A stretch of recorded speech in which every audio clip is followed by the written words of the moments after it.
Looks like we lost Miss Roberts.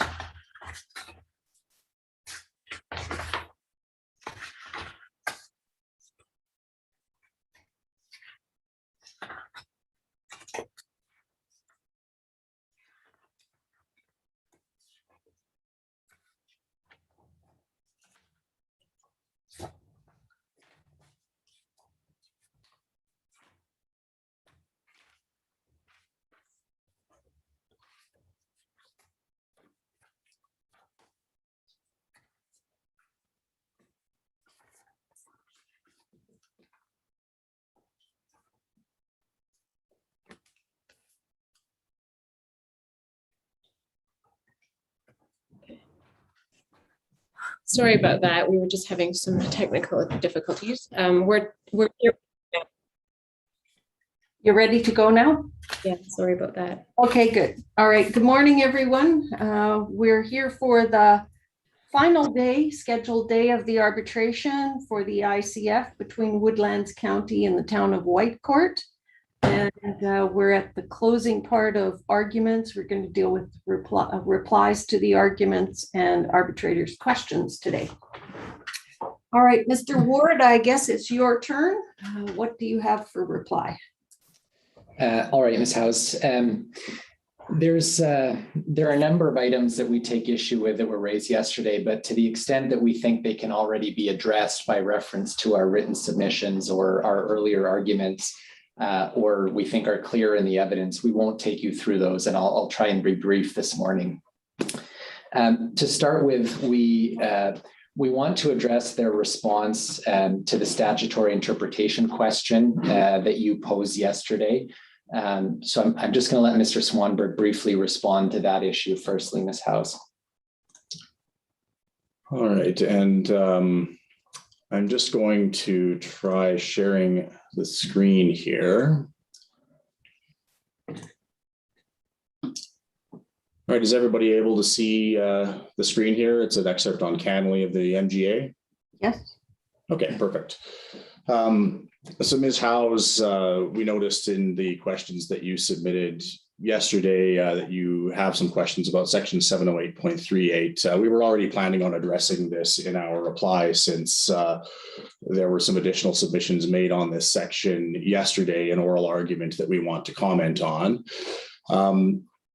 In particular, just want to address section 708.38 sub 1 sub A, where it says in resolving a dispute, an arbitrator may have regard to the services and infrastructure provided for in other frameworks to which the municipalities are also parties. So yesterday, Ms. Roberts suggested that the term frameworks would include things such as IDPs and other types of frameworks involving the parties. We submit that that is not a correct interpretation of this term. In particular, I just want to scroll up. The term frameworks is actually given a specific definition under part 17.2. And you can see here, I've just scrolled up to section 708.26, which is the definitions section. And you can see that subsection 1B defines framework as an intermunicipal collaboration framework entered between two or more municipalities in accordance with this part. So in other words, you can basically use ICF and framework as interchangeable terms. And that's very important when interpreting section 708.38 sub 1A. I'll just scroll back down to that here. So again, if we just substitute the word ICF in place of frameworks, we're talking about the services and infrastructure provided for in other ICFs to which the municipalities are also parties. Now, you've already heard, and it's not controverted that, or it's not in dispute that the town only has one ICF that it must enter into, and that's with the county. It's because the county is the only municipality which borders the town. But the county has a number of ICFs that it is required to enter into under part 17.2, just by virtue of the fact that there are more municipalities which border it. So what this section is telling you, Ms. Howes, is that you may have regard for any other ICFs to which the town or the county is a party to in reaching your decision. Now, what's critical here is that we can see that there is a reference to infrastructure in this particular section. And this is infrastructure that is provided for in the context of other ICFs. So this, in our submission, is very clear statutory direction from the legislature that in fact, infrastructure can be and is properly included in the context of ICFs, and that there really is no other possible way to interpret this particular section otherwise. Again, Ms. O'Kelly, she yesterday, I think, did a very good job articulating the principles of statutory interpretation. And in terms of those, the principles that she articulated, we take no issue with those. And similarly, the county has cited the appropriate Supreme Court references for the articulation of these principles. That's why we didn't bother citing those cases again, separate from what they had already referenced. So, however, it's one of the principles that she articulated, which we agree with, is that the legislature does not speak in vain. So if the legislature has included the term infrastructure here and is saying that there is infrastructure provided for in other ICFs, that's again a very clear indication that in fact infrastructure and related costs to infrastructure is properly the subject of ICFs. Just one other quick point on that. Ms. Roberts did suggest yesterday, and this is a little bit different than what Ms. O'Kelly had articulated earlier, but she suggested that parties could potentially agree to have ICFs include provisions for infrastructure, but absent agreement, an arbitrator wouldn't have the jurisdiction to impose or deal with costs related to infrastructure. And again, this relates to the arguments that I already made yesterday, so I'm not going to repeat all of those, but there is just in general no basis under part 17.2 to suggest that there needs to be any agreement between the parties that would otherwise limit the arbitrator's jurisdiction to resolve issues that are in dispute to create an ICF. The overall framework in part 17.2 is pretty simple at a high level.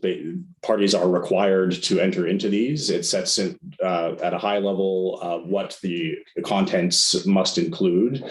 And again, as we indicated, there is now more flexibility built into that. It was more prescriptive before, and now it's not quite as prescriptive, but the parties have to enter into these. And absent agreement of the parties, any matters that are in dispute then get referred to arbitration, and the arbitrator will make a decision. So for those reasons, we would submit that this is again clear direction from the legislature that infrastructure costs that are related to the delivery of intermunicipal services are properly considered both in arbitration proceedings and included in ICFs. Ms. Howes, I know that you indicated that you may have other questions about section 708.38. I think I'll just leave it there for now since I already discussed these in detail yesterday, and I'll otherwise turn it over to Mr. Ward to complete our reply submissions.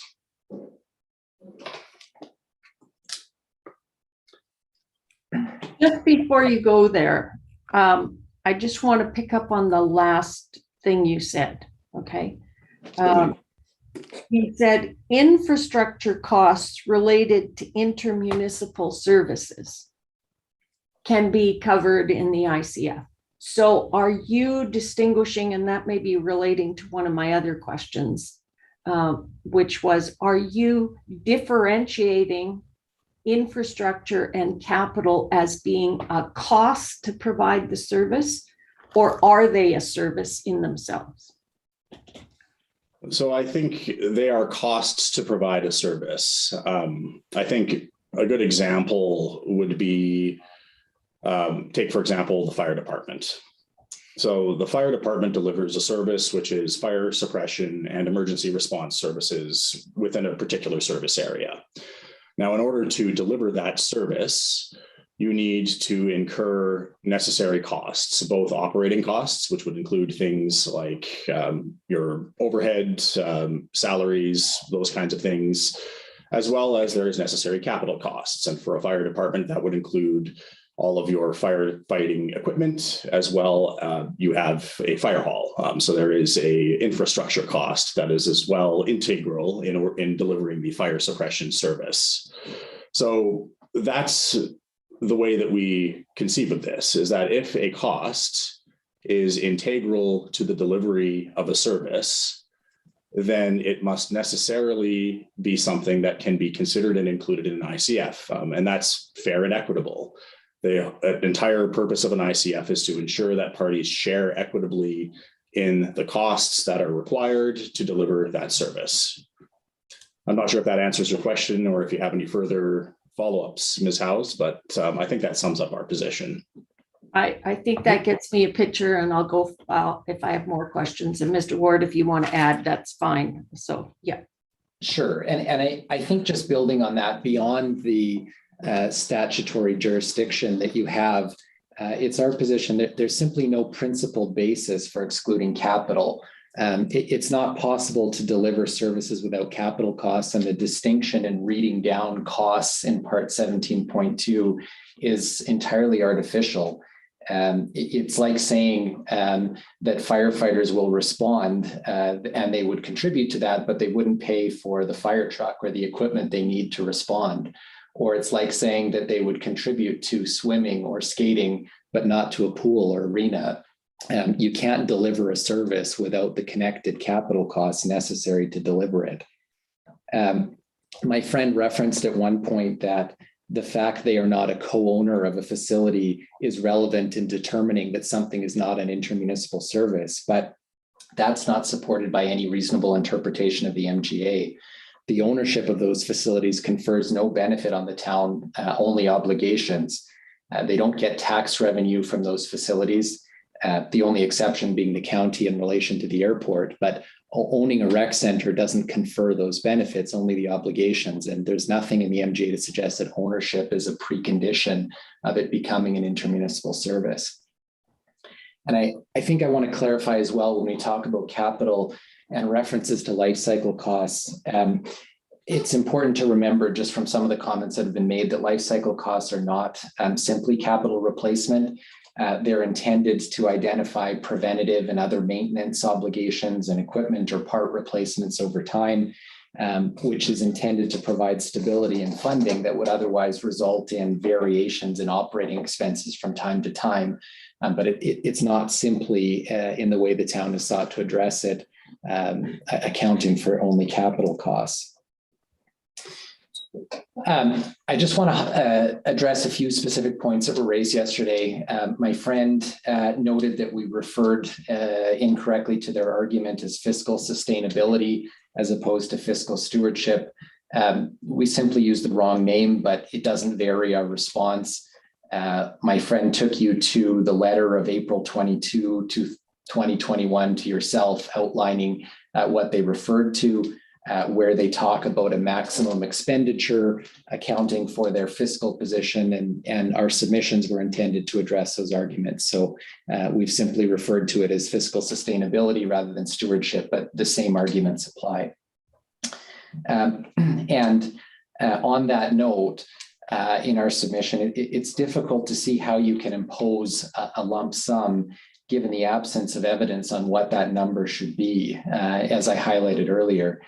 It is important to note, though, that if a fixed lump sum is the approach, despite the absence of any detail on what that would look like, that forces the town to accept all of the risk associated with the delivery of that service in terms of unexpected or new costs that arise. And like any services contract, if that was the approach taken, it would therefore have to include some contingency in additional to the direct costs and administrative costs associated with the delivering of service, recognizing that where you're not in a partnership model and it is a fee for service model, that would be expected where one party is shouldering all of the risks of delivering that service and the costs associated with it. My friend argued when talking about fingerprinting and record check services that were offered out of the Whitecourt RCMP detachment. She said there was no evidence to support our assertion that those services were not otherwise available in the county. When we cross-examined Mr. Frank, we asked if fingerprinting services were available anywhere else in the county. His response was there was no other RCMP detachment in the county, but they may be offered out of Barrhead, which would be outside of the catchment area in any event. That was on August 17 at around 1:25 p.m. In reviewing that evidence. And in any event, that response is consistent with the fact there was no evidence in reply to suggest there are those services available anywhere else in the county for county residents. Then, Ms. Howes, I want to briefly address the landfill, the Regional Solid Waste Authority. My friend, for the first time, articulated a new position with respect to the landfill, arguing they want the allocation of costs to be done on the basis of volumes, which is something they hadn't raised at the authority level or in the arbitration earlier. But more importantly, Ms. Howes, they have not led any evidence to support that position. My friend suggested there were accurate user statistics to track volume by town and county residents, but that's not the case. My understanding is that commercial waste volumes are tracked, but not individual residents from either the town or county accessing the facility to bring bagged waste or recycling. But more importantly, without me speculating on that, none of that is in evidence. There is no evidence to support that reasonable data is available that would provide an accurate breakdown of costs reflecting the proportionate usage. And again, that approach would also fail to account for the general benefit to residents and businesses in the catchment area from having the landfill available. They also argued that approval should not go to the board, but to each council for approval. In our submission, that's the opposite of efficiency in delivering the service and is a means of inviting disputes at a political level. There is always recourse to the dispute resolution provision, but otherwise there's no basis for displacing the board that has efficiently overseen the operations for some time. And we'd submit on that basis that the last minute position that they've advanced should be rejected. And there remains no evidence to alter the historical arrangement between the parties with respect to the Solid Waste Authority. I also want to touch on the issue, sorry, Ms. Howes.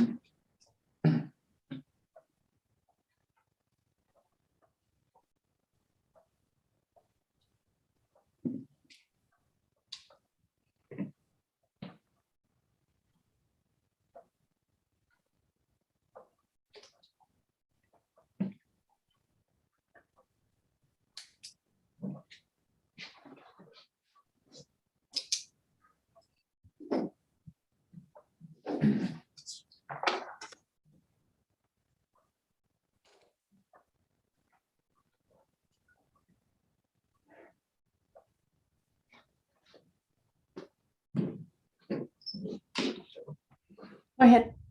Thank you. I want to touch on the issue of the 5-year term or review period for the agreement. My friend may inadvertently have mischaracterized our position on that issue. We have asked for the agreement to be retroactive to January 1, 2020. We agree with that, not merely with respect to cost sharing. Our position was with respect to the timing of the next review of this agreement. And under the Municipal Government Act, Section 708.32 provides that the parties to a framework must review it at least every 5 years. It's not contemplated that ICFs will simply expire, and it's Section 708.34, which deals with when the arbitration provisions that we're dealing with today under Division 2 of Part 17.2 will apply. And when you look at that Section 708.34, it provides that that division on arbitration applies, and 708.34B says, when reviewing a framework under Section 708.32, and 708.32 is a section I just referred to that talks about it being reviewed at least once every 5 years.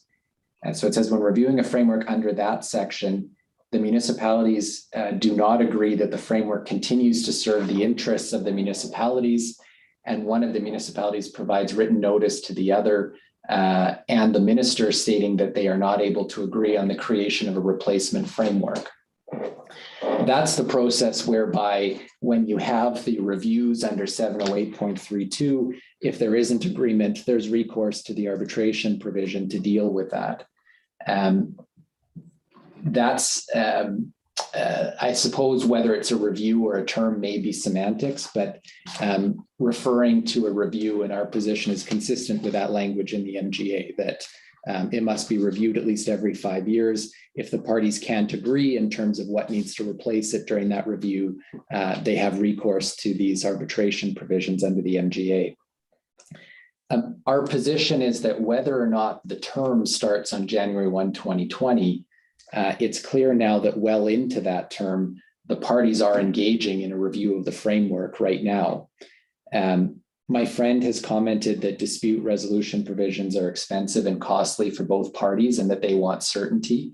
And we agree. And our submission is that would be achieved through a 5-year period for review that runs from the decision, or perhaps from January 1, 2022 for simplicity, assuming your decision comes out soon thereafter.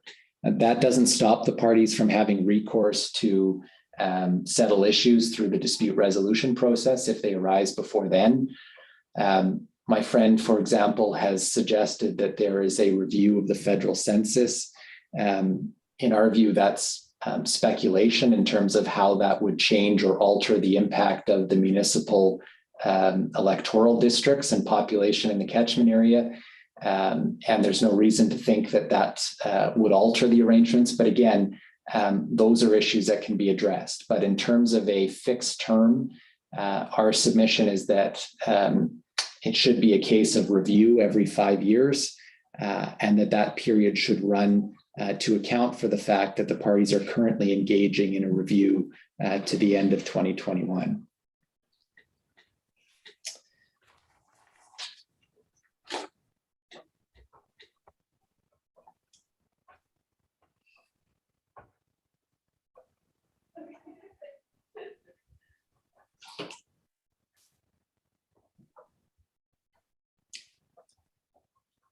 Then finally, Ms. House, my friend alluded several times yesterday to the evidence of benefit from town services for the county being very low.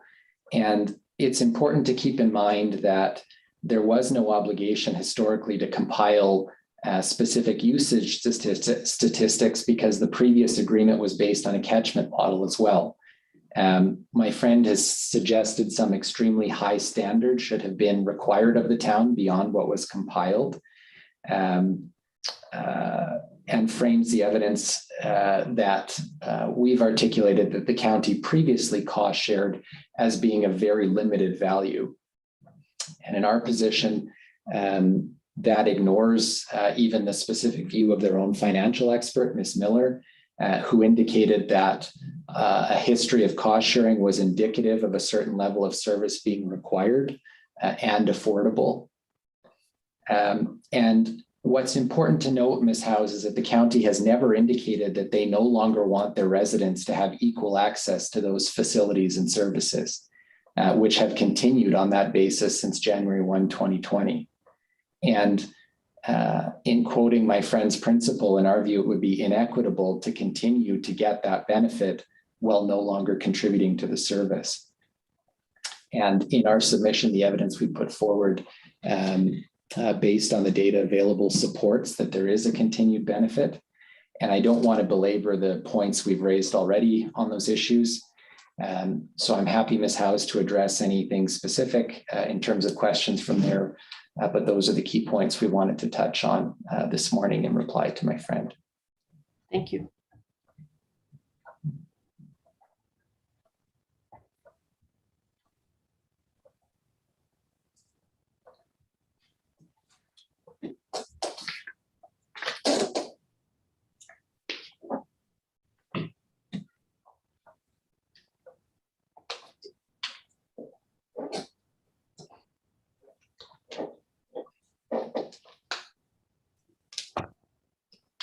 Just as a follow-up, can you just comment in terms of your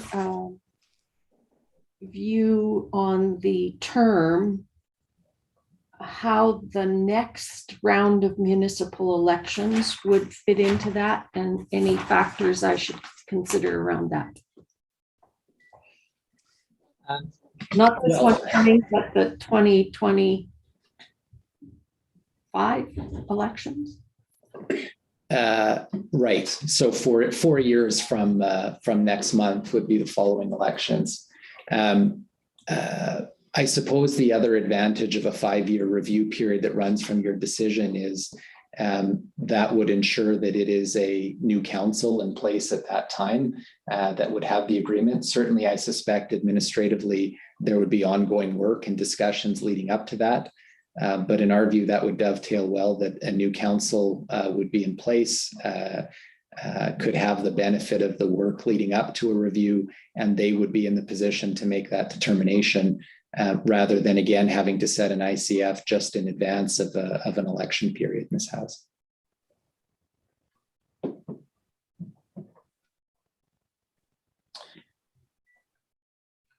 Okay, and can you comment on the county's suggestion that there should be a force majeure clause?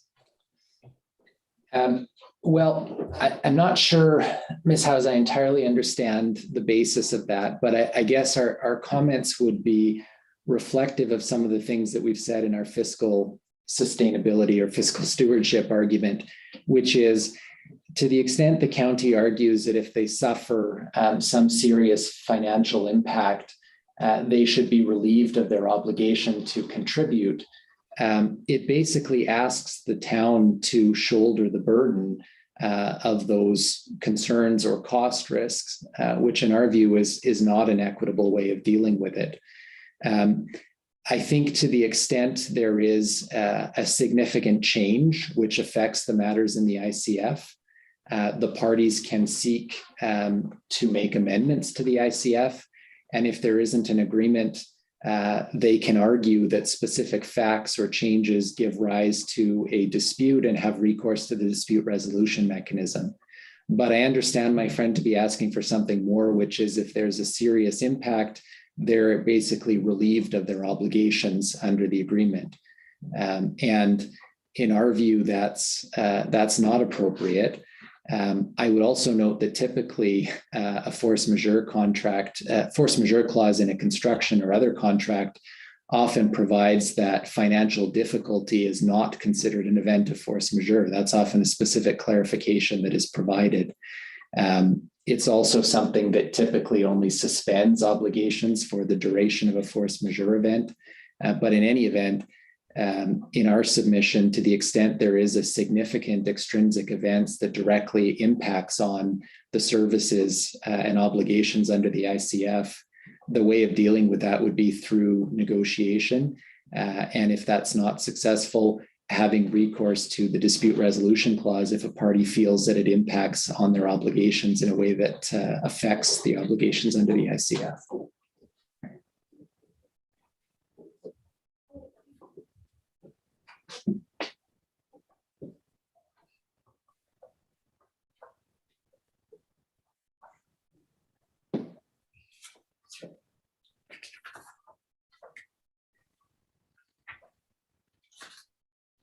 Okay, and in terms of the questions that I posed, do you wish to address them now, or do you want to? I'm in your hands, Ms. Howes. I think that after the county's questions and putting aside the dispute resolution provisions you indicated could be done in writing, I think there's 4 specific questions. One of them deals with 708.38, which I think Mr. Swanberg has talked about. You asked as well about, sorry, I guess I am answering your questions now. If you want to defer those until after we hear from Ms. Roberts on any reply pieces, then I'm happy to do that. And then we can deal with each question and hear from each of you. Sure, I'm happy to do that because I think in some cases, Ms. Howes, we have made submissions on those points already. And so if there's anything new in terms of the position to respond to, we can do that. All right, good, thank you. Okay, Ms. Roberts, is there any items in reply that you wish to deal with? And maybe you want to address the questions that I had from your brief as well. Okay, so respectfully, I think the answers to the questions from the brief, I'm going to ask for a short break because Ms. O'Kelly and I each have only seen those questions this morning. And so we've been attempting to address them between the two of us in the limited time that we had. So I'm happy to address them. I'd just like a moment to make sure that we're on the same page. We both have young kids, both with disabilities. So we were dropping off kids at school. And so we've been somewhat disadvantaged just by the circumstances of time. And so if you'd accommodate us in that regard, we'd be grateful. Yeah, no problem. Okay, so in terms of the response to, I'm going to let Ms. O'Kelly respond to Mr. Swanberg's comments about 708.38, just to be consistent. And so with respect to the comments that Mr. Ward made otherwise in reply, just going back to see where he started, sorry. With respect to, I am going to address 708.38 and leave any additional comments to Ms. O'Kelly, but just to start with, because there is an overlap between the infrastructure and cost comments from Mr. Ward and Mr. Swanberg. Sorry, I'm not sure. So on 708.38, we agree that frameworks there may refer to ICFs and that the references to infrastructure, but 708.38 sub 1 sub A is the only place where that occurs, and it doesn't say that you have jurisdiction to impose infrastructure items in an ICF. It says if the party, in this case, the county, because the town's correct, as far as we know, the only ICF they have is to be with the county. That's mandatory, and they've said they don't have any others voluntarily. We have, I believe, 7 or 8 others, and I'm going from memory, so I'm just, and I would suggest that given the questions around this that have arisen from yourself, that it makes sense for us to produce copies of those. I don't think there was anything material in us not producing them previously. I just don't think they were relevant previously.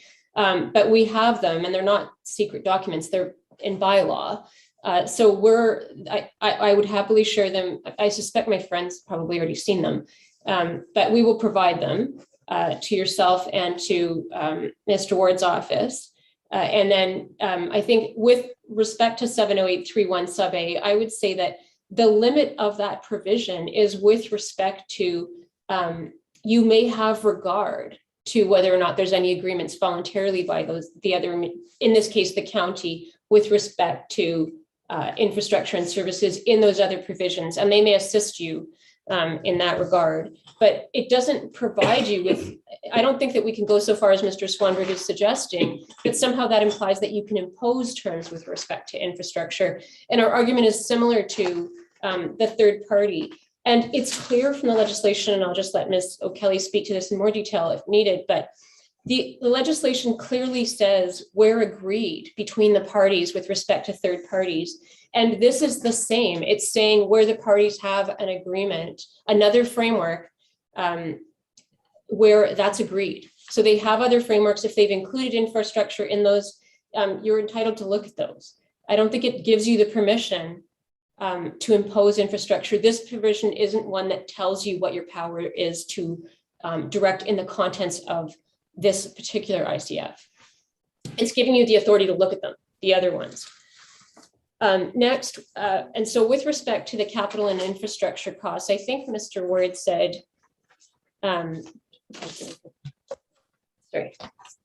Mr. Ward said, there's no principal reason to exclude them. You have our submissions. And so like our friends, we're going to rely on what we put in our written submissions in that regard and not try to repeat ourselves. But we object. We do have some provisions in answering some of your questions that you specifically asked about our brief about what we are prepared to contribute to. I think it may be fair for there to be the county's position, and I think I noted this yesterday, where there's a lump sum cost. I don't disagree that there may be some capital costs. I think that's different than making capital expenditures to acquire things if the parties haven't agreed on that. And this has been a live issue in their agreement around fire previously. So I think it's important to get that part correct. I still think there's a difference between your ability to impose things versus what's agreed upon, and where they're substantial. I think that Mr. Swanberg, and I think to some extent Mr. Ward as well, they're referring to what it costs to run a department. And that was Mr. Swanberg's comments, and that being a capital expenditure. And then Mr. Ward went on to say, there's no basis for you excluding them. And I think we're relying on the statutory interpretation principles with which our friends didn't disagree about what the legislation does and doesn't say. And so we'll simply rely on those submissions. And if you have more questions about them, we can address them. Although I think in fairness to Ms. O'Kelly, I think she should probably do that since she's carried the baton in that regard. With respect to the fiscal sustainability versus fiscal stewardship, there's a material difference between those two things. I respect my friend's submission that it was a slip of the tongue. I just want to point out that they're not identical in any way. And if there's any confusion over that, perhaps the reference ought to be made to the fact that stewardship is one of the parties. I'm sorry, I'm speaking really quickly. Stewardship is one of the parties' obligations explicitly, both parties under the legislation in part 17.2. And so we're calling on you to assist us with the role of the stewardship piece and to interpret the legislation and apply it in a manner that ensures both parties can steward their resources and ensure the residents in their municipalities have what's needed. With respect to the position, first of all, I'm going to comment on the fact that there's new positions. There's new positions advanced by each party in our submissions. To some extent, that's not unexpected. And I don't think anything should be taken from it. I made a point of saying I'm not objecting to the fact that things come up at the 11th hour. And I would like the same principle to apply where something's been raised for the first time here in argument. That's because it's argument, and we were dealing with evidence prior to now. And so I don't want anything to be drawn from either of us, having had the opportunity now to make argument to you, to suggest that somehow something's novel now means that we shouldn't be able to bring it up with you. I think it's fair for each party to do that.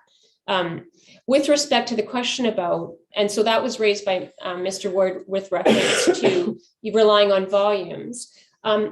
The evidence from Mr. Juan Grande, with respect to the landfill was that when parties come, whether they're commercial or residential, when parties come to the landfill, they're charged and everything's weighed. So I'm not understanding the representation that there wouldn't be a record. I think the parties are required to do that. If there's been some deviation from that practice, I would argue that that's an accountability problem for the town in administering that service, if that's the way it's being administered. And I would suggest that there's nothing to support you not making a finding on an assumption that they aren't properly weighing what comes in when people are individually bringing things in, or that the material waste that's being submitted by each party isn't tracked. And even if it isn't, which is contrary to the evidence as I understood it, And as one would infer, I think you can draw the inference that considering there's weigh scales and considering there's an apportionment and considering that the process is to weigh what comes in there and to be accountable for what waste is actually brought there and how it's processed, it's a regulated industry. I think that by Alberta Environment, I would be astonished and dismayed if it wasn't tracked. And so I think that it's fair for you to make the inference from Juan Grande's evidence that that in fact is being done and that there would be no difficulty in differentiating on that basis. And in the same way that my friends would like you to make a direction with respect to fire based on actual call volumes, we are entitled to ask for the same kind of treatment with respect to the Regional Waste Authority. And that is, I think, supported by the equitable and the stewardship provisions in the legislation as well. If there's a benefit, it's the benefit of what waste is processed there and what we've done. It just makes sense that we'd ask for you to do that in accordance with what waste is actually being brought and processed there. So, and to the extent that those processes don't exist, we're probably not compliant with legislation, so we probably need to get that in order. And in terms of if things are not tracked properly now, I don't think it's a big ask.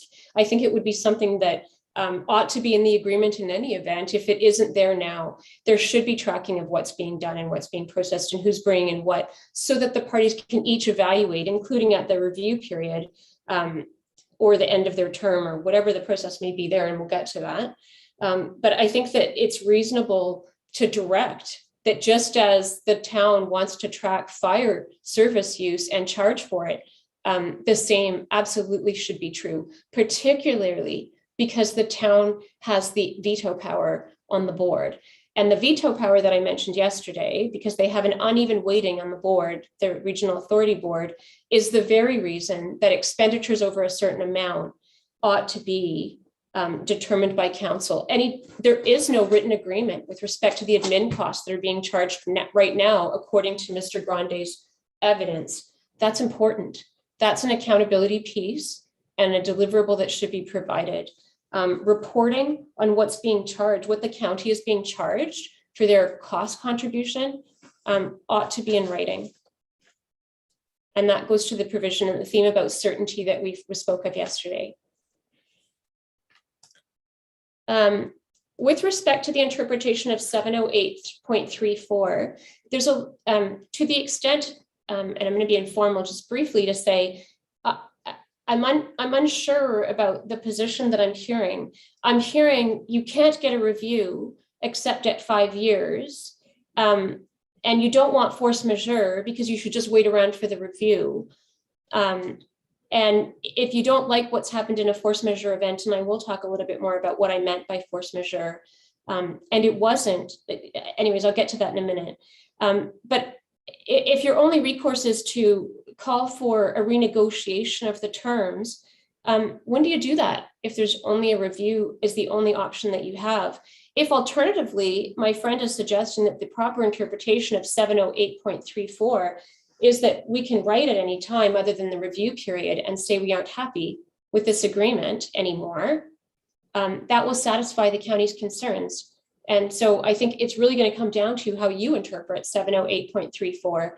If you're interpreting it as a straitjacket that nobody can get out of this agreement until a 5-year review period, unless they bring a given matter to a dispute resolution process, then I think you're back to what we were arguing for, which was a 5-year term.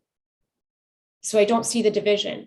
If it's a review period that comes up at 5 years, but it's 708.34 allows for a party to say this is not serving our needs and we're not happy, then I suppose I would like that written into the ICF, and I would also, to clarify and have the certainty around that provision and not leave it to statutory interpretation down the road when the parties can have a whole new arbitration fighting about that. The provision in of itself, what it actually says is that Division 2 around arbitration applies to municipalities, that are required to create a framework, so meaning these two parties, where they can't agree. When reviewing a framework, they don't agree, It's saying arbitration applies when we're already in our framework and we have a problem and we're up for review. That's how I read 708.3.4 sub B. I don't think it says that you're required or that that you have to impose a review that's called for by the parties. And I think we can draw on the historical evidence to say the IDP review was delayed despite the county wanting it, and it is still delayed. We are now, my recollection is that expired or was due for a review in 2018. So we're at least 3 years past our review period, and we don't yet have a review of the IDP. And so that clearly is not a functional provision for these two municipalities. So I think what I would like to say is that I think the county would like you to give us an interpretation of whether 708.3.4 has any application outside of when the parties are bound to go to arbitration. Is that really what it's talking about? Or is it talking about the only time you get to question what's going on at the end of a fixed term, if we do a fixed term, or is it at the 5-year review period? Because if it is at the 5-year review period, that would argue for you to impose a certainty, because otherwise we can just redo the IDP history and we'd be in a situation where one party can stonewall a review and force that other party to maintain its life under that contract, which even if it may no longer serve its needs, like what's set out in sub B. So I think there's an equitable argument and a stewardship question around that unfortunately I think I am volleying back to you to say, I think we need an interpretation of that. And I would urge the interpretation that does not say that a review is the only way this term of this agreement can be concluded. We had proposed a 5-year term dating back to the agreement, dating back to the start period that the parties had agreed on. The parties both agreed that they would apply whatever came out of this ICF back to January 1 of 2020. Now we're being told for the first time that we want an agreement that runs from January 1 or some later date of next year. I don't think we're getting your decision until February. So that doesn't even make sense to me, that we would only retroactive it to January of next year. Why wouldn't we retroactive it to 2020? And I think it does require that, to the extent services have continued to be provided that may, as Mr. Ward is now suggesting, be discontinued, go forward, meaning if the county's not paying for a service because you find they don't have to pay for it, go forward, then the resident shouldn't get the service unless it's user pay or some other basis. We don't disagree that that's an appropriate principle. We agree. If the county is choosing not to pay for specific things and the town says, well, we're withdrawing that service from your residents, we understand and we accept that outcome. The reason that we say that is what I spoke to yesterday. We don't have evidence showing that our residents are actually using those services. So this may be the litmus test for whether residents actually are using any of those services, so that we can make a proper agreement next time around, or voluntarily agree to amend this agreement if we can see the actual benefit to the county's residents. And I think you can draw on the evidence that's available and make your own determination about whether there's sufficient evidence to actually establish the benefit for several of those services that are being provided by the town. There is no evidence before you, or very sparse evidence, that the services that are being delivered at the Carlin Community Center, or the other one that had the Boys and Girls Club that no longer has the Boys and Girls Club, and that has the food bank, we don't have evidence of what benefit, if any, is coming to county residents. We shouldn't have to pay for those things. And if we find out that there is a benefit, then we should go back to paying for them if the county residents need them. And that's the issue, that there's been an assumption of what the benefit is and who's benefiting without any accountability by the town to show us who's using those services. Ms. Anderson commented that she didn't get really detailed responses from FCSS about what residents of the county were using the services, the town FCSS services. And the upshot of that is that if the county doesn't know which of its residents are using town FCSS services, how can it ensure it complies with the legislation? The requirement of the government is that you don't duplicate FCSS service delivery. And if you don't know who's using the town's FCSS services from your county because they can't tell you that, how do you know you're not in breach of your obligations to the government providing that funding? And that's been a challenging point for the county. So I think those principal things goes to what we're asking for. Responsiveness in terms of reporting on who's using your service. That is something that we each need to be able to demonstrate, and that these parties can do to rebuild the trust between them and build a much more meaningful system of intermunicipal collaboration. And so that accountability piece is critical. And I think it's the critical piece that is missing in a lot of the evidence. And that is the basis for the county resisting this overarching because we said so approach, or use the catchment area and make an assumption that people are benefiting. It's also the reason that we're saying if there is to be some lump sum or per capita cost attributed to the cost of delivering a service to residents in the county, it should be for the same region as applies in the fire district. Sauce for the goose, sauce for the gander. And if that's the de minimis level of service provision, and the county says has to pay for those residents for various services that you decide they should pay for, then that will be the way it goes for the future existence of this agreement. And that will put the onus on both sides to be accountable during that term and figure out what they can show each other for the next time they have to go through this process. Because there will be a next time. This border is not going to change. These parties will still have some kind of obligation to collaborate with each other in service delivery. And it cannot be the case that the proper evidence for showing you must pay is we said so. And or a catchment area that applies one way and not the other way. We'll get to some of the answers, and I realize some of what I'm saying in response to Mr. Ward may be complemented by our responses to the enumerated questions you asked of the parties and the questions to some extent that you asked specifically of the county and its brief. So I think I'm just going to make sure that I haven't missed anything else that I want to respond to, but I'm going to go back to the force majeure. That's my last point. I think other than that, I'm just sort of looking at my notes, sorry, I wrote quickly. I think those are my comments on everything else Mr. Ward said. I would like to quickly comment about the force majeure, just to clarify.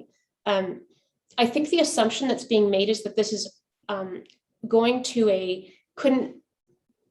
didn't have the same amount of money because didn't get tax revenue. And that was not what I was trying to allude to yesterday, and perhaps I was not sufficiently clear, and I appreciate that and apologize to my friends and to you if that was the case. A force majeure provision is also supposed to include things like natural disasters, and I'm not even sure, I don't know whether it would apply to a situation where I think it would be an arguable case whether or not it would have applied to the circumstances where I'm hesitating, Ms. House, because I'm going to speak to things that I think aren't in evidence, but it's only to illustrate a point, not for you to rely on it as evidence. But there's a fact that we didn't put in evidence because I didn't think it was relevant, that in the county, under a different administration and different council, there was a decision made to have certain kinds of residential land have a zero tax rate. There is a provision in the MGA that requires that you not increase your taxes by an amount greater than 5 times the delta between the lowest and the highest tax rate that you have. Those two facts together seriously limited the county's ability to increase taxes, and that is a fact. And that is a fact that for which previous council who approved that taxation has some accountability. And so, and we acknowledge that. It's not the current council, but the bottom line is that's a fact that was impactful on the county. I say this to my own client's detriment in the sense of saying, if the force majeure clause had been in effect, And if the issue of the non-payment by, for example, oil and gas companies of royalties and fees to the county came up, a question may have been raised appropriately by the town to say, but you did this, and you've now created a consequence for yourself with that tax rate issue. So I guess what I'm trying to say is, I'm not sure whether a pure financial situation like this would be captured by the force majeure clause. I'm raising the question. I'm not saying it wouldn't. I'm saying it's an arguable case. And in any event, we're not asking you to decide that. We're not. I'm raising the question because what I'm actually calling on the force majeure clause for is also, what if there is a disaster that affects one municipality differently than the other? Why would these parties not want a provision to assist each other? And beyond the scope of what, the disaster recovery kind of financing that people can get, there's always a gap for that. And is there a force majeure provision that would be appropriate in a circumstance like this that would allow the parties to be compelled to at least negotiate that and talk about? Mr. Ward wants you to leave that to chance. I would argue that in these particular circumstances, we can draw some lesson from history to say that might be risky because negotiation has not worked out well for these parties. All I'm asking for is an accountability provision in that force majeure clause. Everybody at this table knows that force majeure clauses result in somebody making a decision about whether or not they're applicable. They would always end up, if parties don't agree on exercising the force majeure clause, we're going to be in either the dispute resolution provisions, if it applies, or we're going to be in some other kind of arbitration or court proceeding or tribunal proceeding of some kind. If we can't agree, what I'm asking for is a call to the table. That's really what I'm looking for in the force majeure provisions. And I'm suggesting it as a way for these parties to have tools in their toolkit to avoid being in another situation like this. I did mention the fact that it came to me late in the process, and I'm really raising it as much as a gesture of goodwill and proactiveness, as not suggesting that this was something where if one party has a financial crisis, because they've had a flood or a fire or some other disaster of that nature, this would be the opportunity for them to say to the other side, what happened in the facts of this case is the county did go to the town, and you see in Peter Snell's evidence, too bad, so sad. That is the town's response. You don't have a reasonable basis for exercising what was in effect a force majeure provision in a contract. That was what actually happened in this case. There was a provision in the revenue sharing that said, if a party is suffering financial hardship, it can call it quits. The county did that. The town said, we don't think you have the right to do it, and we reject your position. At the end of the day, that didn't pan out for them. It still came about. The consequence was, okay, fine, we're cutting off the water. That can't be the way we do this in the future. That's what I'm trying to address, Ms. Howes. I'm really asking for you to put your thinking cap on and assist these parties in avoiding something like that going forward. That's what I was asking for in the force majeure provision. I hope that explanation is helpful. I'm more than happy for Mr. Ward to respond to that if he wishes, if you would like him to have that opportunity, because I realize this has been a bit organic. I'm not asking you to open the floor for him to have a sir rebuttal on everything else I said, but I am saying that the force majeure is new, and I recognize that I've said new things today because I wasn't anticipating not having made myself clear, and I appreciate in hindsight, I probably should have been more clear. I'm obviously capable of inferring what I mean by things. It's not necessarily that easy for everybody else, and I get that. So on those notes, I'm going to ask Ms. O'Kelly if she would like to add anything further to the statutory piece now, or if we'd like to just address it in your other questions. I think it makes more sense to address it because it seems to be intrinsically related to your question with relation to cost, Ms. Howes. Okay, we'll wait. So I have a question, Ms. Roberts, in terms of what you just said about the tracking of data. Accountability is a term you've used. You talked about it in the landfill, the obligation to track information, et cetera, et cetera. So if that is bringing in new obligations to track, which takes costs on any of these services, then are you acknowledging that that's a legitimate area for cost sharing because the benefit will go to both? I would like to know if that is not already happening, because my understanding of the evidence is it is happening. And so if now we learn that it's not, so number one, the answer to your question is yes, but I would assume it's already factored in because there is, according to Mr. Grande's evidence, already an administrative cost. He said it was $12,000 to Ms. O'Kelly. He then said it's not in writing, and then he corrected the amount to $5,000. So we actually don't know what it is, but we know it's not in writing.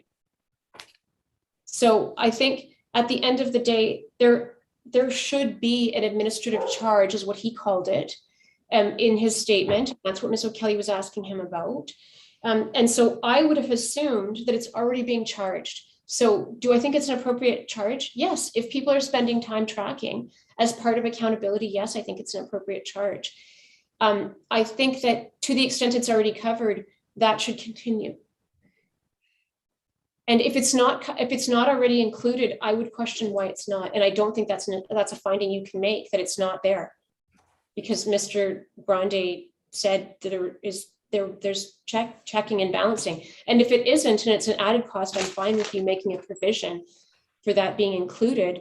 But there would also need to be accountability about how they came up with the number, if it's not already included in the admin cost. Does that make sense? Mhm. Okay. Okay, why don't we take 15 minutes? Is 15 minutes enough for you guys to look at the questions, or do you need more? The questions on your brief that you said you were going to respond to. I don't know. I think 15 minutes is enough. Yeah, 15. Yeah. Think so? It was 15 minutes. Yeah, that's good. All right, and then we'll come back and we'll address my questions on your brief. Then we'll go to my other questions, and obviously I'll give council a chance to say anything arising from my questions. So, okay. Great. See you in 15 minutes. Thank you.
I have to print it. This is Gordon sent me because I can't find it. I had her print. Should be there. Here. Everything Gordon sent to. Well, none of Oh, you. and me.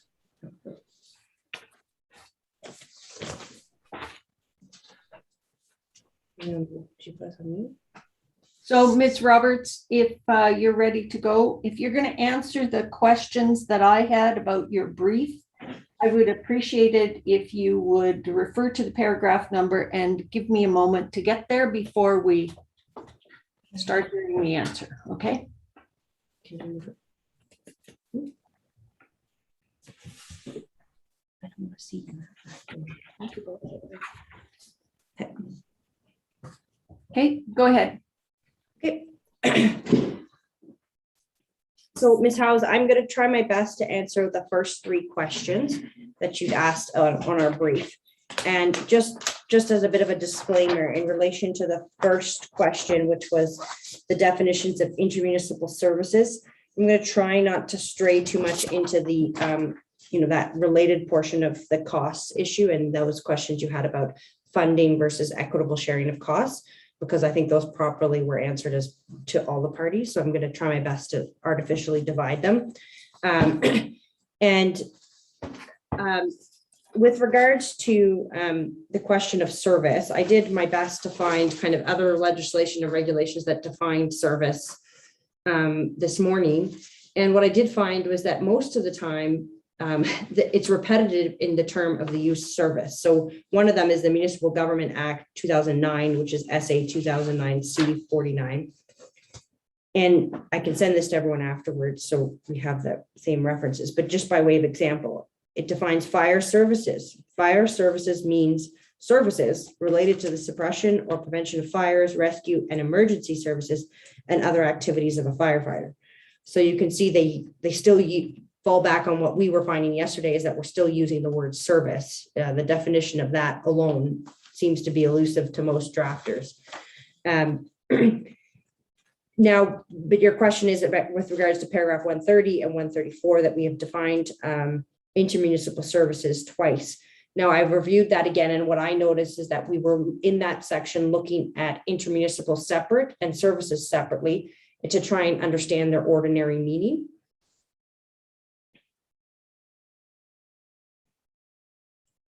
And I think we would just maintain our submission yesterday that we can't rely on the ordinary meaning of a word alone to come up with its statutory definition.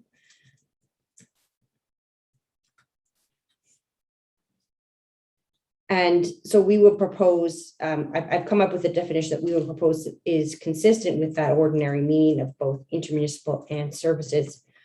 The legislative context that we referred to yesterday, the legislative evolution, so that's the prior amendments, and the purposes of the Municipal Government Act. And so the best I could come up with was intermunicipal services means public services or other consumable products delivered by or on behalf of one municipality that benefit the residents of one or more other municipalities, but does not include the facilities, infrastructure, and or capital costs associated with the delivery of these services. And there's provisions in the MGA that kind of support this view of intermunicipal services. One of them is section 7, which kind of excuse me, you went fast enough that I didn't even get down the definition. So are you going to send it to me? I can send it to you, but I can also repeat it if you want. Well, that would help. Okay. Intermunicipal services means public services,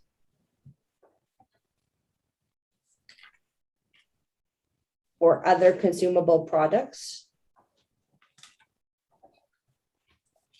delivered by or on behalf of one municipality.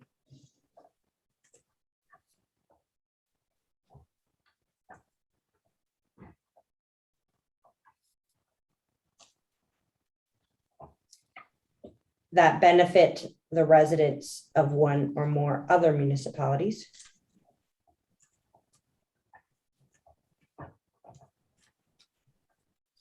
But does not include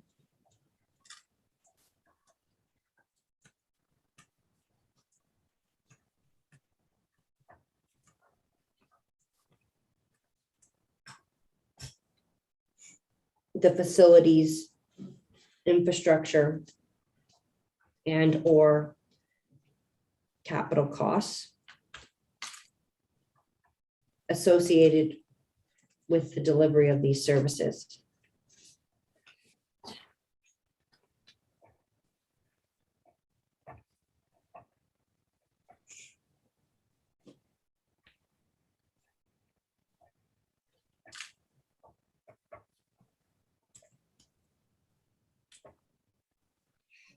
And so the example that helps me understand it better is if we look at the RCMP, they contract with the town and the county to provide police services. And as part of that contract, there's no requirement that the town or the county buy police cars, for example.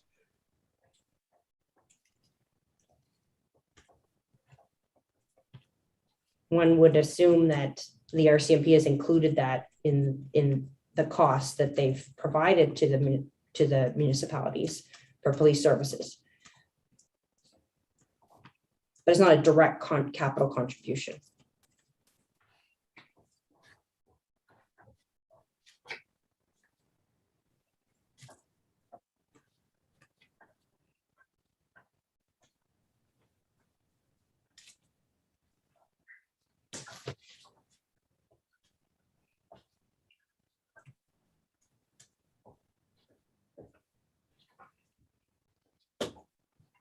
And so I think I know we were hung up on services themselves yesterday, but I think that's a bit of a red herring because as I understand the town submissions, of course, they can correct me if I'm wrong, is that we don't disagree that many of the items that are before you are services. It's whether or not they're those intermunicipal services that fall under the ICF, and then what costs are properly associated with those services.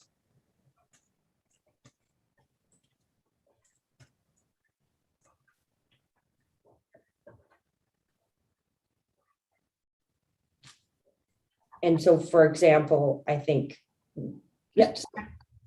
Say that again. You don't disagree that many of the items on the list are services, but you don't agree that they're intermunicipal.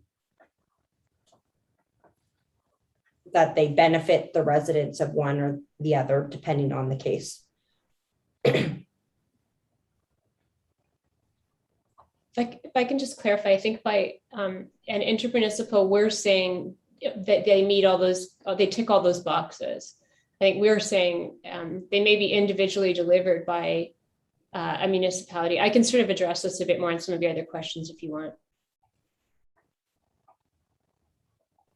So my question around your two paragraphs was that in paragraph 130, you say that intermunicipal refers to services funded and delivered by two or more municipalities, meaning I gather from that both of them are engaged in the delivery of that service. In 134, you say intermunicipal means between two or more municipalities, in this case, the town and the county. And I don't get the sense from that both had to be involved in the delivery. So there was my confusion. Are you in what you're saying? Right.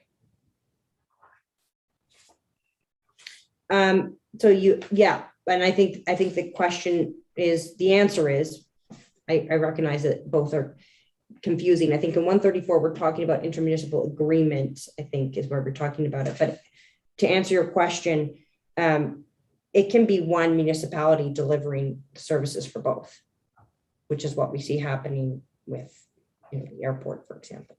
Or fire. within a certain region.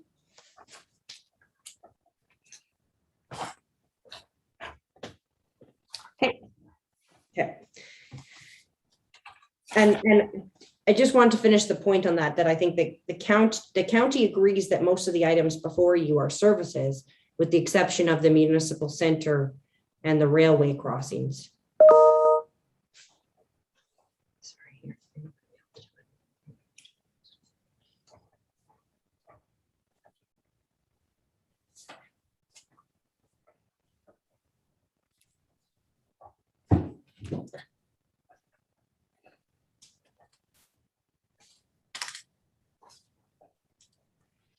Okay, so let me make sure that I've got that. You are agreeing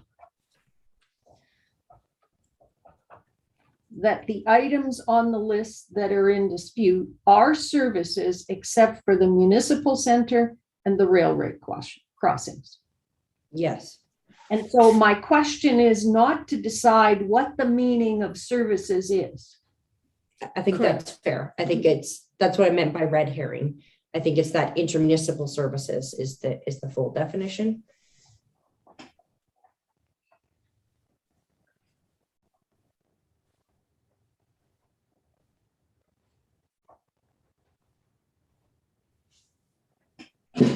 I got the impression yesterday from your argument that I needed to determine what the meaning of services was because it could not include capital or infrastructure. Okay.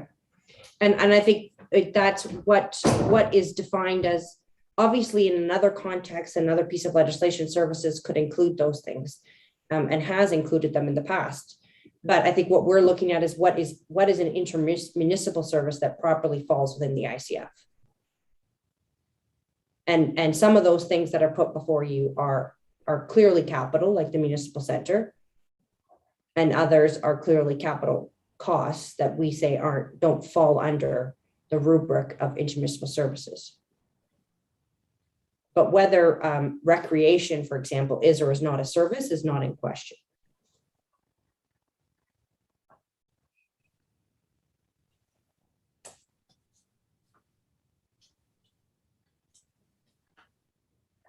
Okay, so the municipal center and the railway crossings are the only things you dispute are not services that are on the list.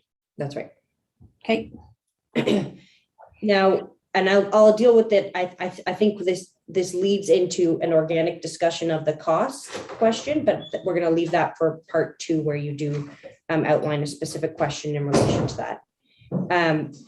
With regards to number 2, which is what is meant by a policy document. Now, I agree with you, Ms. Howes, that we can't call it a policy document in the sense that it's promulgated by government.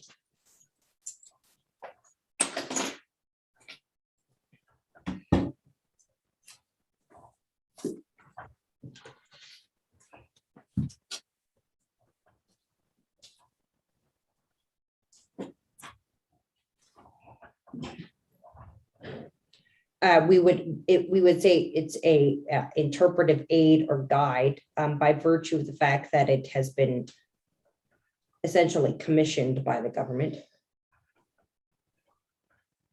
How do we know it was commissioned by the government? There's a note on the web page, on the municipal affairs web page, which I can get the link to once I get a break here and pull up on the screen. But it does say municipal affairs has, I'm going to paraphrase, has funded and supported this document. So that's how we would characterize it. So as we've heard in this hearing, funding can be grants, or it can be a contract for service. Right. So And what is it and how do you know it was commissioned? I think if you go to the municipal affairs webpage, and again, I prefer to pull it up so we can be sure we're talking about the same thing. Why don't we do that? I'll just try to get it and I'll see if we can, I don't know if we can screen share it. Just one sec. I believe it was in a footnote to our brief. I thought it was too. I'm going to tell you, I think I've got a difficulty coming to a conclusion that government commissioned this. Okay, I But think I understand that you're saying it's an interpretive aid, and I understand that part. commission is probably too strong of a word. I think it says funded, in fairness, and I think you're probably right to question that. And so, Ms. House, I think rather than us speculating, I'm happy to take a quick look while Ms. O'Kelly's speaking, and I can provide the clarification. I'll just give it to her once I find it here. So I think the word that we used in our brief and our footnote, if we did put it in our footnote, if that was not a previous edit, was funded. Been funded by Alberta Municipal Affairs. And But- then it says to develop the initial guide and subsequent update on the ICF. That's the information on the Municipal Affairs webpage regarding the ICF workbook. So I'm not taking it from the ICF, the AUMA page saying, this is what we say about it. That's what the government says to people who go to their webpage. Do you want to, where's that in the what paragraph? And that's something I can take judicial notice of, The document itself, the website? I would say it's a business record at minimum, or judicial notice.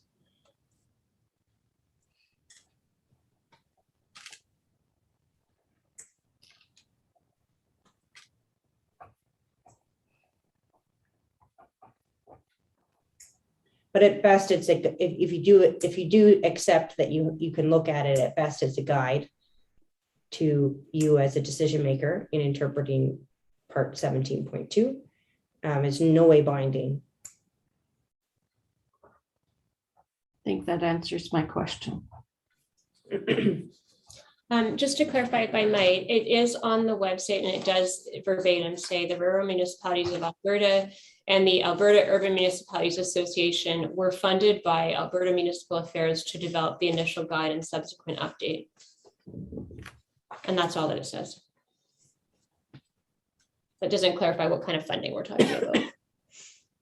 And for that idea that even if it were akin to a policy or a guide, the case I sent this morning, Stemajon Investments, 2011 FCA 299.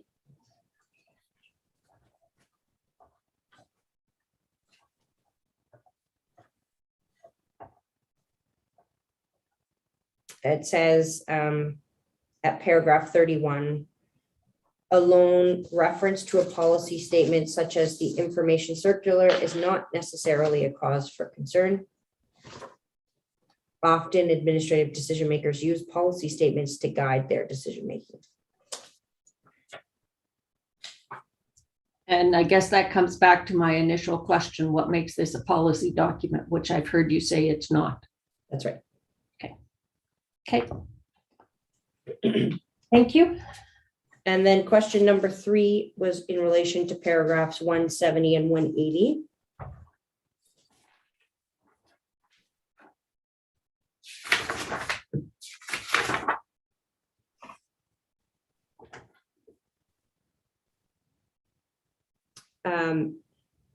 Yeah.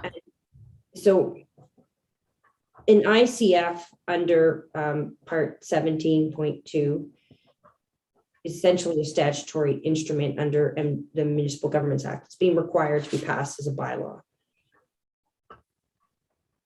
Or a resolution of a council. They can pass it by resolution as well.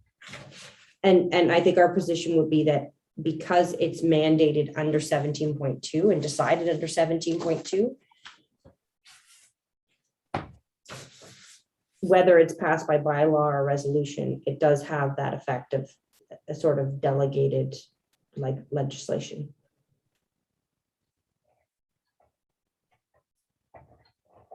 So my question was, is that not really fettering the discretion of future councils? Yes, and I think I think that's allowed because it is law. It'll be law at that point, as opposed to what we've identified are these prior agreements, possible, I mean, what the town is essentially framed as representations made about certain contributions, past practice, those types of things can't bind a decision or at council. And a good succinct description of the principles again in that Stemajon case. And I think I had sent it to Miss Antler as well. So perhaps she can pull it up for us. That was the case I sent this morning. Just one moment. It's Stemajon Investments Limited versus Canada, 2011 FCA 299.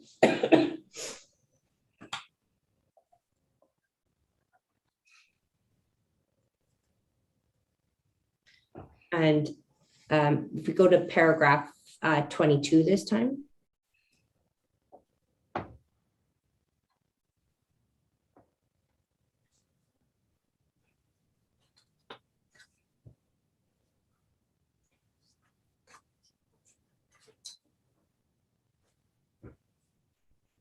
So I think that's really on point, but the last two phrases there, if the law gives the decision maker, in this case, the council, discretion of a certain scope, they cannot in a binding way cut down that scope.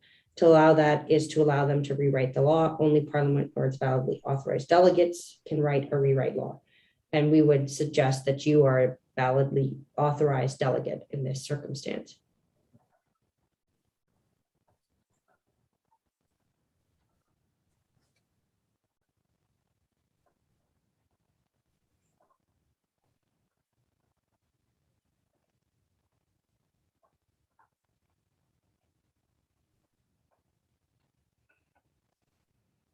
And then to follow that, on your fettering argument, if there is something in the ICF that says one of the municipalities is going to operate and deliver the service that will benefit residents in both.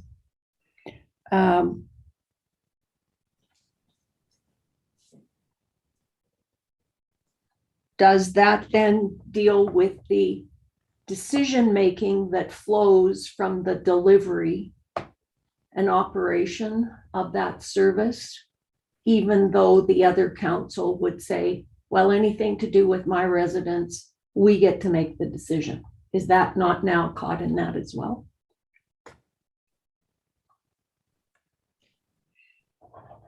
I'm not sure I understand. Because I think what you're doing there is you're still preserving the discretion of one party or another, unless it's mandated in the ICF, right? So your question. If we're talking about the airport, Okay.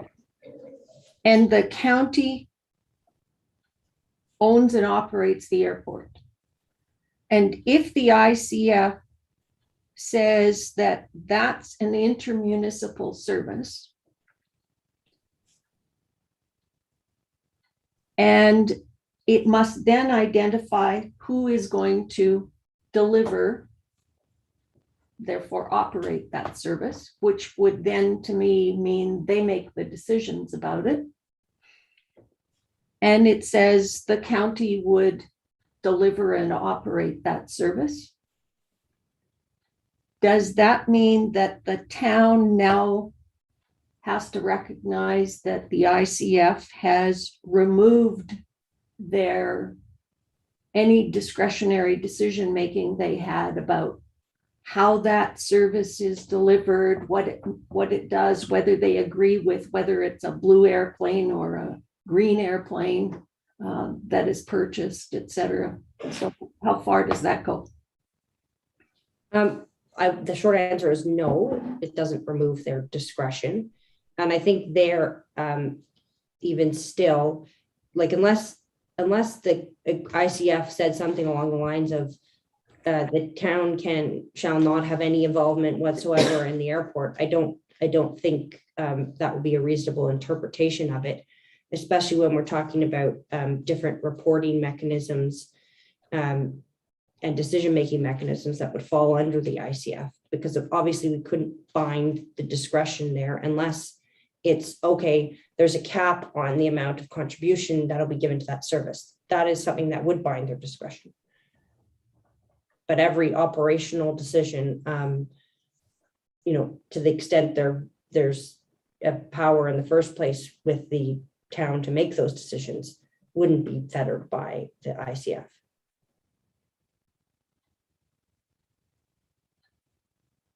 I think the point really with the fettering of discretion argument is that many of the submissions made by the town were that this is a prior agreement, this is what we were doing before. None of that can bind the discretion going forward. And can't bind your discretion as the decision maker here in coming up with the appropriate ICF framework.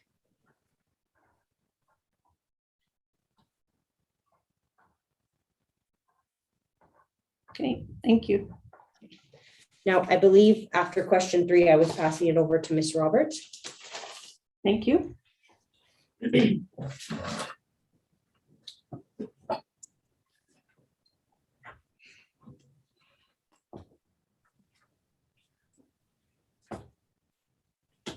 So sorry, Ms. House, unfortunately, I am going to be reading some of the time. So I will try to slow myself down, but feel free to interject if I'm inadvertently going too fast again. I'm going to say paragraph, question 4 was, how do you describe the service in the 3 items? And I think, did you take the brief? Can I have this? Thank you. Sorry, I'm just going to pull out our copy of the submissions. And so this is with respect to paragraph 174 in our brief, and 174 in our brief outlines the services that the county is proposing be included for cost share contribution, their fire, airport, and then the recreation services of the indoor pool and arena. And I wanted to make sure that I'm actually responding to your question. And so I don't know that I understand your question. I'm just wanting to, maybe part of that was related to the conversation that just occurred with Ms. O'Kelly. So I just want to make sure I know what it is that you're saying, describe the service, and I don't really know what it is you want from us entirely. So I wondered if we could get some clarity, and then I can try to, I've drafted a response, but I'm not sure that I'm on the right page. Well, based on your written brief, which is now a little bit different, I understand, than what, based on what Ms. O'Kelly just told me about your agreement on services. I was unable to fully understand why you chose these 3 items to be services as opposed to the other ones that you said were not services. Okay. And so a fire, the word fire is not a service. You don't give somebody a fire as a service. They can't buy a fire as a service. An airport is a physical place or building. Okay, I understand now. Okay. So 2 things. I think number 1, I was using the terms that we used in the letter when we referred service areas to you. So that's me, that's using fire, airport, and then the recreational, I've broken things out, but fire and airport were exactly what we sent to you in our letter in April, saying what we were including in service areas. So I was just using that term. It didn't actually have any greater meaning to tell you that, but I'm happy to explain what we think is included, because I think that's what you're really asking. You're asking what the county considers to be included in the service. Is that right? Okay, so one of the things I am quite concerned about out of this hearing is how things are described in the award that you then turn into the ICF, that then has the potential to result in future disputes between the parties. And one of the things the Act requires is that the ICF must describe the services to be provided. So how are we going to describe the service in a way that both parties are clear on it and they don't fight about it in the future to say, did that include this part or that part, or not include this part or that part? I understand, and I appreciate the request for clarification. we're immersed, and of course, I think it probably seems very clear to all of us. And the town is asking you to repeat what was in the old agreement. So you have an easy out there just saying they want exactly what they had before. They want it grandfathered. And I think if I'd realized this was an issue, we probably could have been more clear. I apologize that I didn't appreciate, although as soon as you say what your concern is, I understand and appreciate your concern. So I have made some notes. Let me go through and see if we can get to some, I don't know that we disagree about in substance some of these things. I'm not sure the town has described airport. For example, like if I'm going to throw this back and volley it across, but I understand you're asking me to explain why these three are here. There's no magic to the names. The names really just came from the list of services. I was using that throughout the brief. I think that was just that. Fire services, as I've written notes, this morning, and so this is on the fly, but just so that you have a sense of what I consider that to mean. I included fire suppression and related emergency response services delivered by the Whitecourt Fire Department at properties located in Woodlands County within the Whitecourt Fire District. So I'm going to pause there because I have more, but just to explain, there's a map in the old agreement, and we've all referred to it in our evidence. And so it was the map that was put on screen and is referenced in Doug Timshishin's direct examination and the cross-examination of him. And so I'm saying, to be very concrete, it's the service that's delivered specifically by the Whitecourt Fire Department, specifically in that particular region, what I'm going to call the service delivery area. And I've asked you to make that the service delivery area for any other service in terms of costing it out. So just to be really concrete about that, if that's helpful, that's our position. And then I also go on, and so within that, it's the fire suppression and related emergency response services. Again, I struggle, like the government, to define services without using the word service. But so I think I'm going to include that, but I don't know that anybody else does anything different. What I mean by fire suppression is exactly that. All the services related to fire suppression. We have not included the Fire Smart and all of that. Very little work of that has been done in the county, and the evidence is consistent with that. So I don't think that service is actually, I don't think we should be providing payment for services that are for town residents. So I've specifically excluded fire prevention services because those are delivered by the Whitecourt Fire Department, the Woodlands County Fire Department within the county, and within the Whitecourt Fire Department, the service has not been delivered, to my understanding, to the region outside of the town. It's really to town residents. So fire suppression, that would include everything related to fire suppression. Related emergency response services, that is the call outs for motor vehicle accidents. Just to be really clear and plain about it, that's what I'm talking about there. To the extent that some of those call out services are for things like in lieu of an emergency response, like an ambulance, if there is a service that's like a first aid service that's provided by the fire department in advance of, I actually don't know that any of us have really addressed this in any detail in the evidence, but I do not know that it is not happening. And so to the extent that it does happen, as I think it's been described within the context of the rescue, right, at the motor vehicle scene. I'm not sure that the Whitecourt Fire Department goes out if someone's having an asthma attack, for example. I don't know that. And I don't know that it's an evidence. But if that's part of the service that's been delivered as an emergency response, I would say that's going to be, we would agree with grandfathering that in. I just don't know the answer to the question. So I'm saying, to be very, very clear, what I have in my mind is what I understand to be in the evidence, which is motor vehicle is the emergency response. Alberta Transportation pays an amount for that. When it's in the county, that amount is calculated the same way regardless of where it is, but that's factoring into some of my other comments later. So I'm just spelling that out. I would say all of that service, the fire suppression and emergency response within the county, outside of town boundaries, in that Whitecourt Fire District, is the service that is being provided intermunicipally. Obviously, Whitecourt Fire Department services that are being provided in the town are not benefiting county residents. It's just the services within the county. And that's consistent with, I think, what the county or the town is proposing, in that call outs to the county, whatever firefighter compensation is provided for that, they want to include that charge. We accept that. So, Okay, so under that, because you exclude fire prevention services, so the call out for the false alarm, is that fire suppression or fire prevention? no, I'm trying to be specific about the fire smart. So that would still be fire. Not talking about, is that fire smart to call out for a false alarm? I thought fire smart had to do with wildfire. No, Fire Smart is a specific program. It's actually a branded name, sorry. And I'm specifically talking about the evidence, you may recall and you may not, but in your notes, you'll find it. The evidence about Fire Smart, it's a program about teaching people not to have fires start on their property, et cetera. And it is, it's basically an educational program. And so I'm not talking about the educational program for town residents.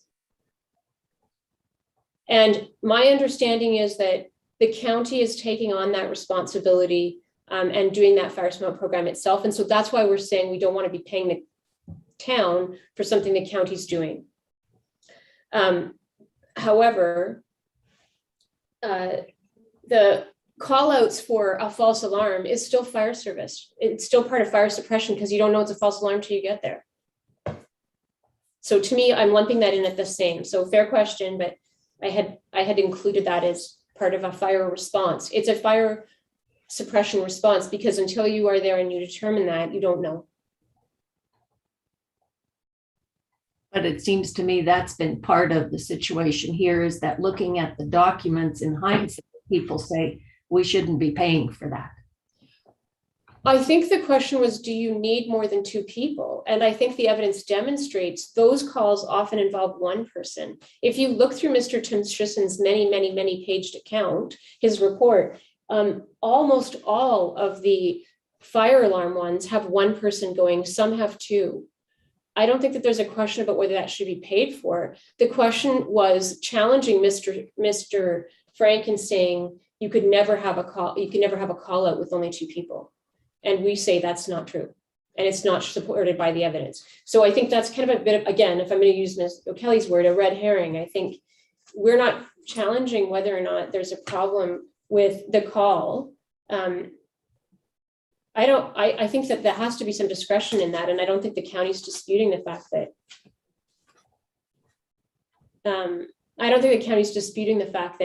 if you get a call to a fire because a fire alarm's going off, how do you know it's not a fire? I mean, you send 1 or 2 people out to check and then they call in support if they determine it's a fire.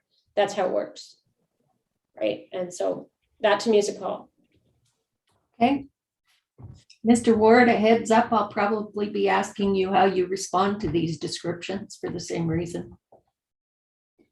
So I want to also be clear in one other piece. The town has specifically said they want to rely on, I think that they have not explicitly said they want to rely on the very ancient mutual aid agreement, which provides for charges to be paid for mutual aid, but they are in effect doing exactly that.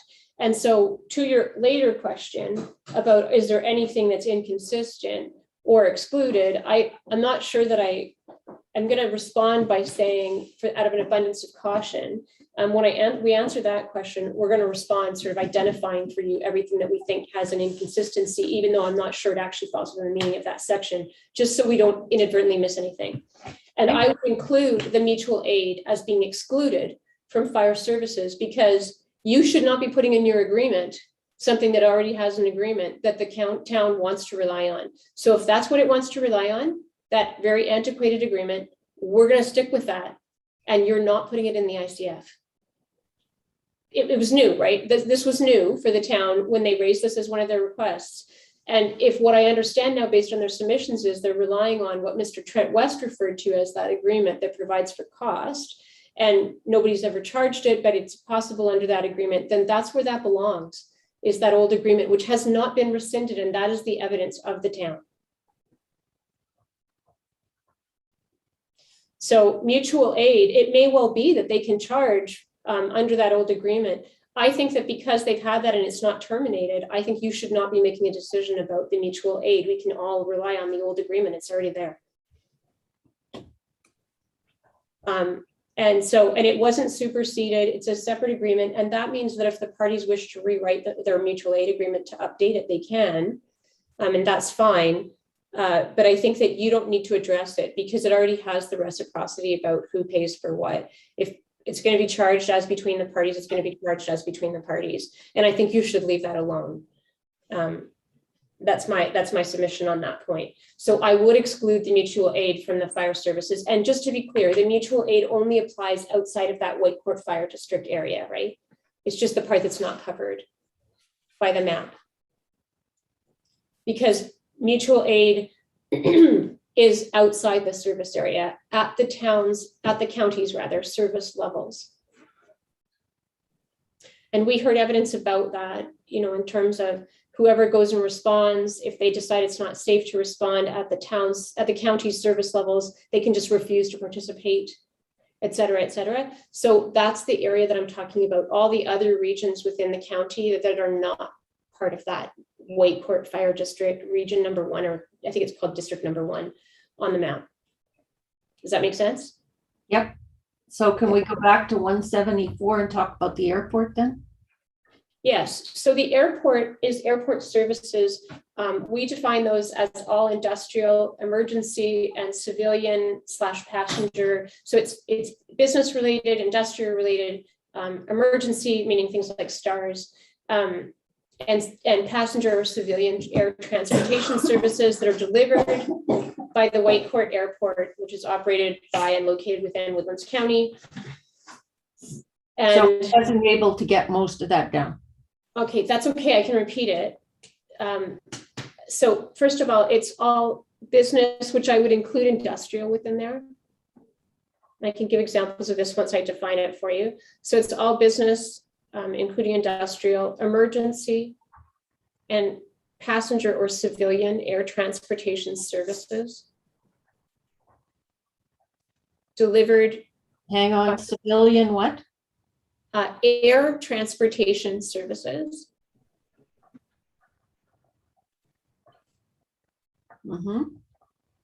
delivered by the Whitecourt Airport as operated and located within Woodlands County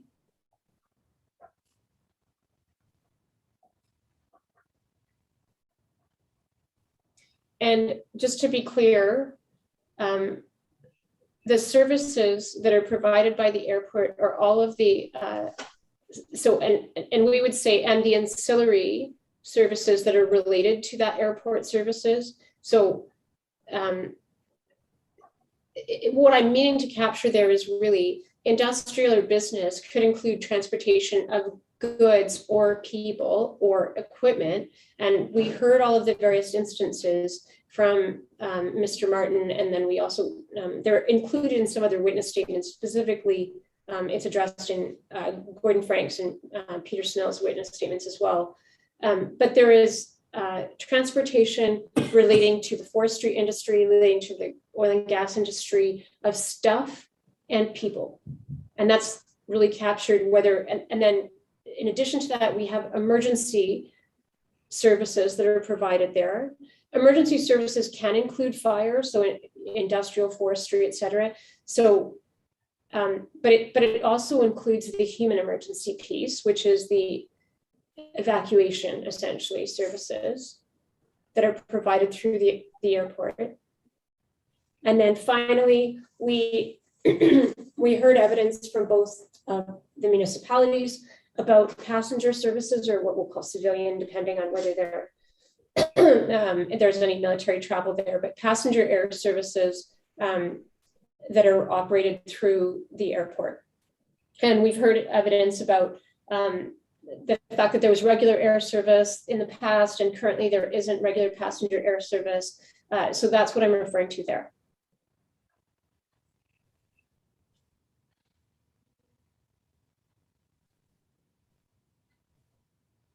Okay, so it all relates to air transportation. So we aren't suggesting that if the Whitecourt Airport sets up a trucking business in their airport land that this is covered. It's air transportation services. Right, air transportation and the ancillary things that go towards air. And so of course, we're saying, just to be clear, the county is asking for operating costs of that. And unless you're finding that capital and infrastructure costs apply to the town services, in which case we would say it has to be the same. You can't say that if those are ancillary and essential to the service and you're finding you have jurisdiction to award those to the town, we would say you have to make it equitable and fair, and you can't deliver air transportation services without all of that infrastructure. But the county historically has only asked for contributions to its operating budget. And so that's what we were asking for, is operating costs.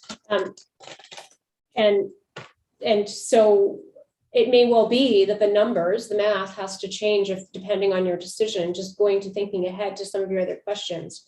But at the end of the day, the way the county has approached this and the way the town has approached making payments to the county has been as a lump sum amount. And that's what we're asking across the board. So I do have a number for the lump sum amounts that we've gotten from my client. Don't go there now, because that's out of my order of my. So I'd sooner that you finish paragraph 174 before you go on to what the lump sum costs are. I understand. I'm just trying to be clear about what's included, right? We're talking about what's involved in the delivery. The service itself is the air service that's available at the airport. And then of course, all of this stuff that happens to make that happen. With respect to recreation, we had included the pool and the indoor arena at the town.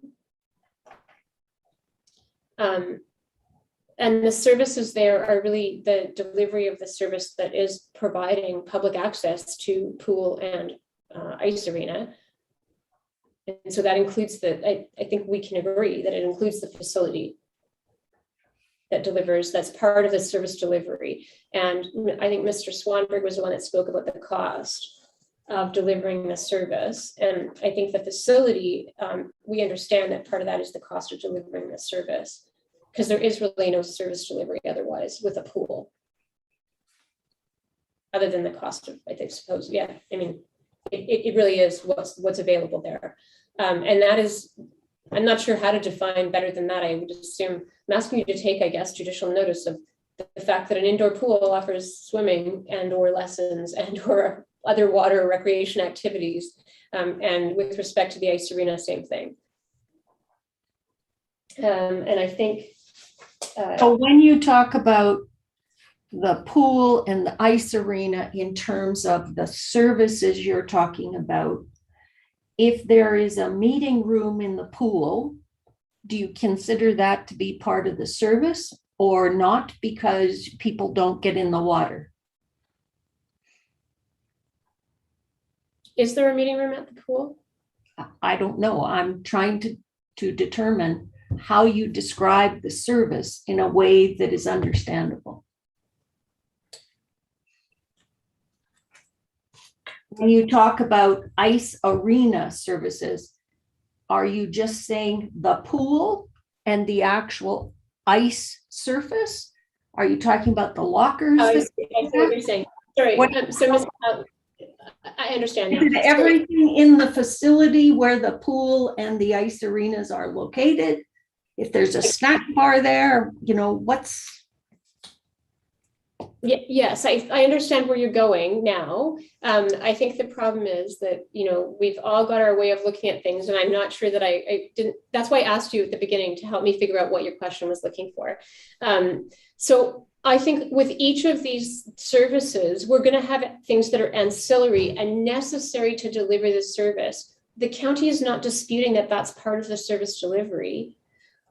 We have, so for example, if we go to the airport, we're talking about the airport facility and what's required to provide the airport service, of course, is ancillary to delivering the air service. The recreation facility that includes the pool, if there's a meeting room that's unrelated to the pool and it is used for completely unrelated purposes, like for example, delivering Zumba classes because it's actually a gym, that's not a pool. If it's a facility, and so because I haven't been to the pool, admittedly, in Whitecourt, I don't know. But if it's ancillary to delivering the service of the pool, yes, we would include it. If it is intended to deliver a different kind of service, that is either the county ceases to wish paying for it or doesn't see that there's actually demonstrable benefit to its residents and is saying we shouldn't have to pay for that, or alternatively is saying we already have those services within the county for which we pay and you contribute nothing, even though some of your people go there, then those are not included. If the let's call the room that you're looking for on with respect to the pool is related to the actual pool service. For example, change rooms, of course, that's part of delivering the pool service. With respect to the ice arena, change rooms and those, my kids are in hockey, but I can't for the life of you tell me what those little boxes that are off of the rink are called, probably penalty boxes and something else. But whatever, that's not my world. So all of the services that are related to delivering the ice skating, hockey, whatever we do on the ice, whatever it is, all of that is to me the delivery of the service. Yes, we consider those part of the service delivery. Yes, there should be a cost attributed to them. We're taking issue with the administrative overhead because we don't want to pay for the CAO of the county and the CAO of the town. And that's the objection. It's also the objection about the lack of transparency about what is in there. We think that if it's clearly related to delivering the service, ensuring the premises, I would go so far as to say all of that is included. Ensuring the pool, ensuring that if people crack their head open on the pool deck, yes, we want the town to have insurance. Of course, we're willing to pay for that. Of course, that's part of delivering the service. I think the issue is it's all of the plus that is very distant from delivering the actual service. And what we're saying is we didn't do all that in the past. And if it continued to creep in, and that's the scope creep that increased the cost over time of the service, we need to know what those things are. And Ms. Barney giving you a summary that says salaries and benefits without breaking it out in all of those particular details. If we don't even know what's included, we don't know how we can tell you if we would agree with it. I think we can say to you that the common sense approach to saying a facility exists, it must be operated, it needs maintenance, it needs insurance, and it needs people attending the facility to get people in, to make sure people are safely out, to clean it. That's all part of delivering the service. And we appreciate that part of it. And we're saying, even though there are some of the county's residents may not use that particular facility because they're closer to, for example, to Mayor Thorpe, or some of them are closer to Barhead, we're still saying that service is of value to the residents. And we're saying, yes, we want to pay for that, including all those ancillary pieces. Similarly, we'd claim those ancillary pieces for the airport. I hope that's helpful. And I realize now that you have these granular level questions and you want to be able to define it, that you may need us to come back to you with something more concrete, but I've done my best. I'm also prepared on a break later to consult with my client and see if there's anything I've missed in my summary of that, and then provide that detail to you and to Mr. Ward. Okay, thank you. Sorry, and now I've forgotten where we were in that. And then I think your next question, does okay, so sorry, I guess I should just ask you, is there anything else on 174 that you need before I move on? No. Okay. So 175, that question was really, the paragraph there was talking about reciprocity, and your question is, does reciprocity or duplication mean it cannot be a service in the ICF, or does it impact the amount of funding? And I think that if there's reciprocity or duplication of services, and this goes, I think, to some of what you and Ms. Kelly were discussing, it's still a service. Whether that service is delivered individually, and now with some hindsight, I regret not having produced the other ICFs because they might have made it more clear. We are going to produce them so everybody can see them and can determine whether there's anything inconsistent. But they simply identify services, and they say municipality A and B are going to deliver these services.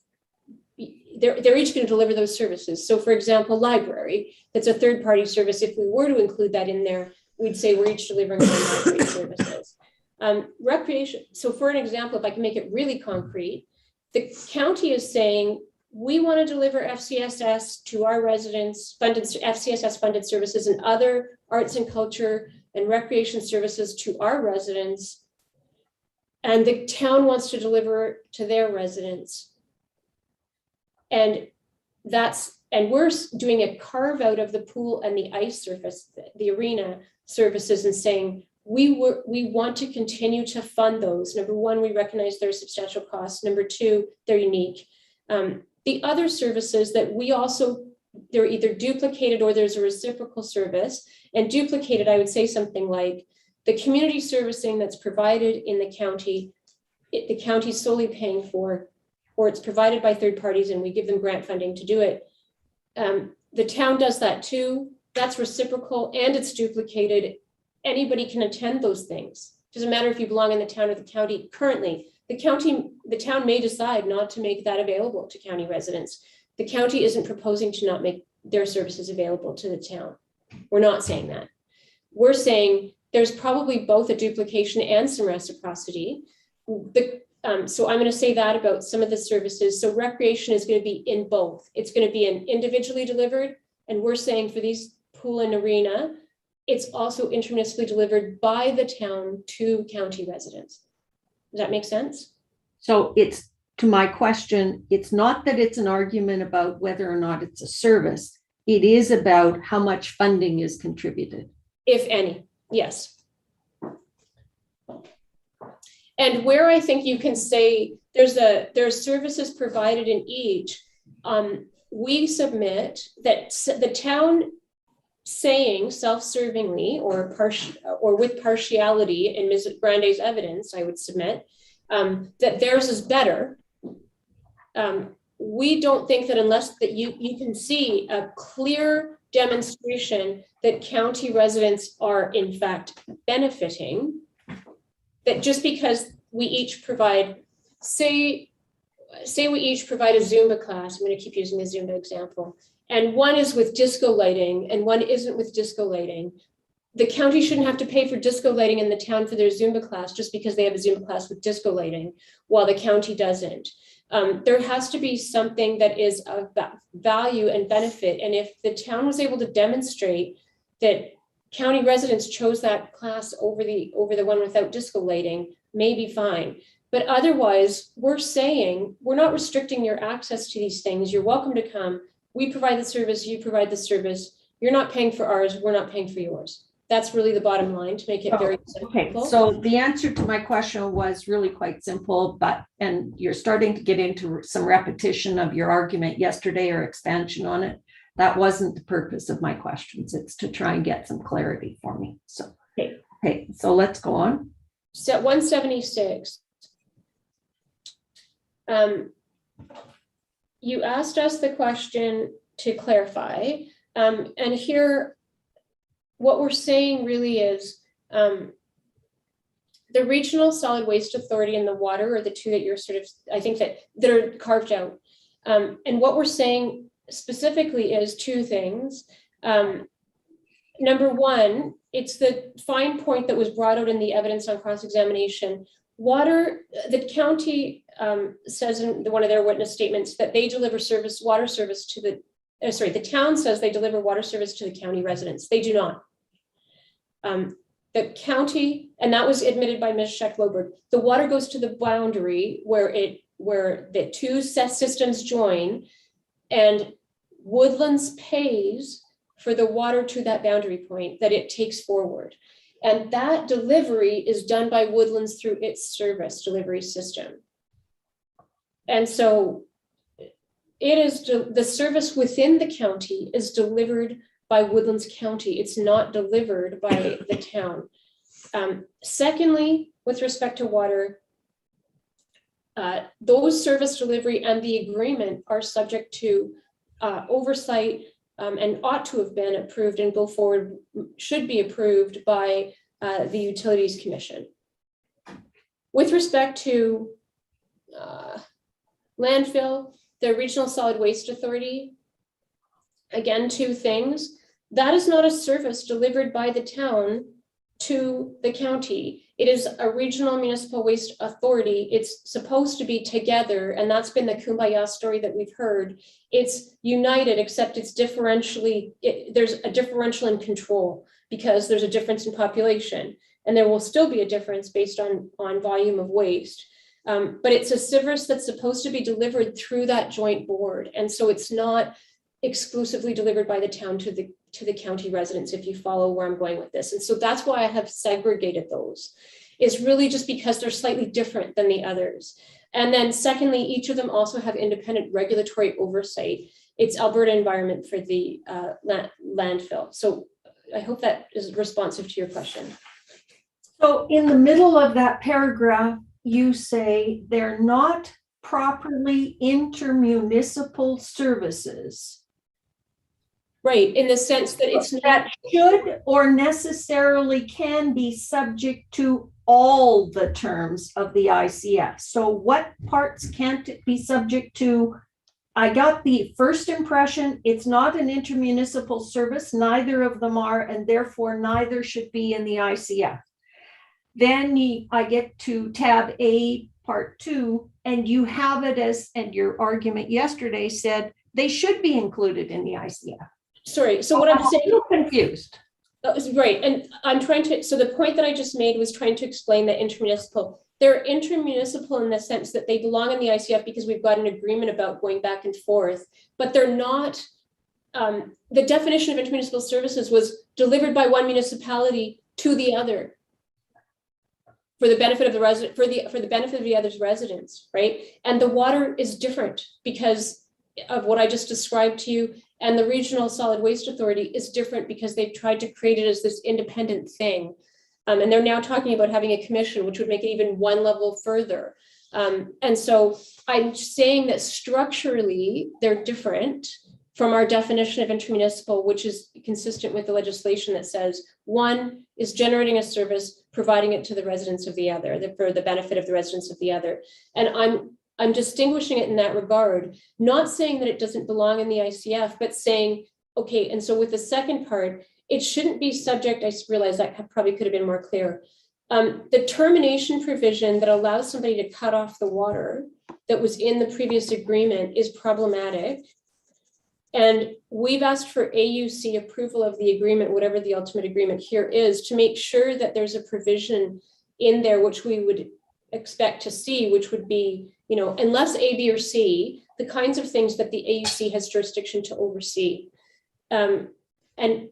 And that commission is there because it is an essential service. And so it's for the safety of the people that are receiving it. And so what we're saying is you don't have, we're opposing the town's position where they're saying you get to decide everything. AUC shouldn't be the arbiter of the content of the agreement. We disagree. We're saying there's a public body that is out there for the public good with respect to delivery of an essential service, and we think the agreement has to be approved for those reasons in part, and that's the piece that I'm really speaking to there. The Regional Solid Waste Authority is subject to, they're both in the ICF in terms of how they're described. We think they should be clarified as being subject to the regulatory authorities that they're also subject to. That's what we're asking you to impose, to say, this agreement isn't the only thing that governs those relationships. I don't think you can't opt out of the Alberta Environment's requirements, for example. And I don't think you should allow the parties to opt out of the AUC oversight either. And that's really all we're trying to say there. It doesn't need to be more complicated than that. Well, I'm sorry, but I'm still not clear, because if you say to me, they do not meet the definition of intermunicipal services in that they are not delivered by the town only, one municipality only, to benefit the residents of the other, how can you say to me they should be in the ICF? I think the reason that we're saying that is that the town and the county agree that they should be listed in there as services. As I was trying to explain before, I understand the ICFs to require the parties to identify who's delivering what service. So services that are delivered by one municipality for the benefit of the others are supposed to be listed in one category. Services that each municipality is going to deliver to their own residents, and if they benefit the others, great. The independently delivered services are also supposed to be enumerated. But here's the thing. Why should I put any of that in my award? Because it's not something you say, you've talked about jurisdiction. Where's my jurisdiction to say, I have to say it has to be subject to AUC approval? Where's my jurisdiction to say, remove the termination clause or change it? Like, I'm getting a mixed message from you, and that's my confusion. I understand what you're saying. Okay.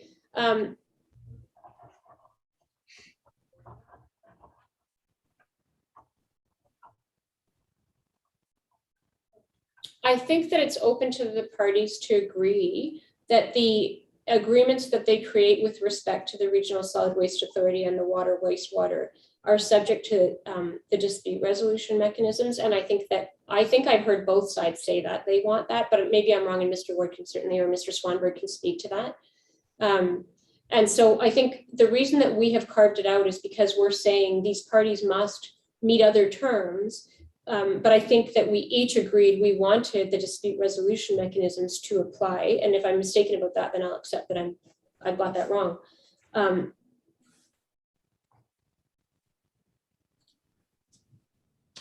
And so ultimately, I think I'm going to need clarification on that, on your position, because from my perspective, given the number of times you have raised the word jurisdiction, that just tells me that, you know, that's something that somebody's looking at for later on. They'll be very particular about. And I have a concern about this one in terms of where you say I'm going with it. okay. From your position. So I want very clear what your position is. All right. Can I come back to that? Yep.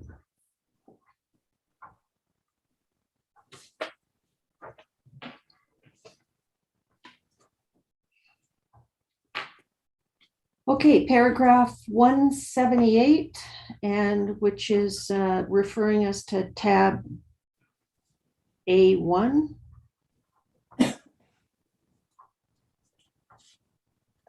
What are the amounts? You're asking what amounts does the county seek? What is the amount calculated? How is the amount calculated or determined? The airport operating expenses, we propose the same approaches for the fire, which is 5-year averages. Not the town I know has proposed 3 years because those amounts are higher for the fire, but we would say it should be the same for both. Then it should be 5-year historical average operating cost, and then based on equalized assessment as the economic benefits growth for each party. And we would say that the request for the airport specifically is a lump sum of $300,000 for the town to the county. The request for fire services, the payment amount That's per year, is that right? Yes, sorry. And can you just run over, it's a 5-year rolling average of. Right, the 5-year average would be the historical operating costs based on the equalized assessments. And so what I'm saying is really that the yardstick should be the same, like the 5-year average. And I already said my submissions yesterday about why I suggested 5 years and where the evidence came from on that. But we're essentially saying whatever the term is for the airport and the fire, it makes sense that it would be the same term that we're using. And it seems to me that the evidence that was before you was 5 years. So we're asking for the same thing on both. And then the $300,000 was a fixed amount, and it is a portion. It's based on the proportionate amount of the total operating costs. And those are laid out in the evidence that you have before you, and they vary year by year, obviously. But that was the contribution request. For fire,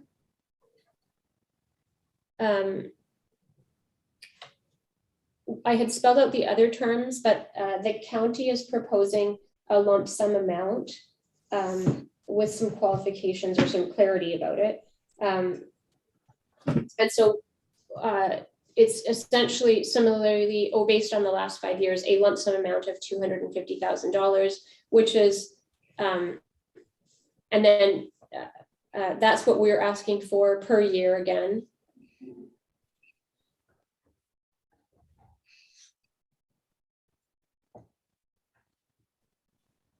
With respect to the swimming pool and the arena, I don't have those numbers in front of me. I just haven't been able to get them in time for this morning, but I can go try to get them. They are set out in the recreation budget. I just didn't have time to go and find that information in the time we had before we started this morning.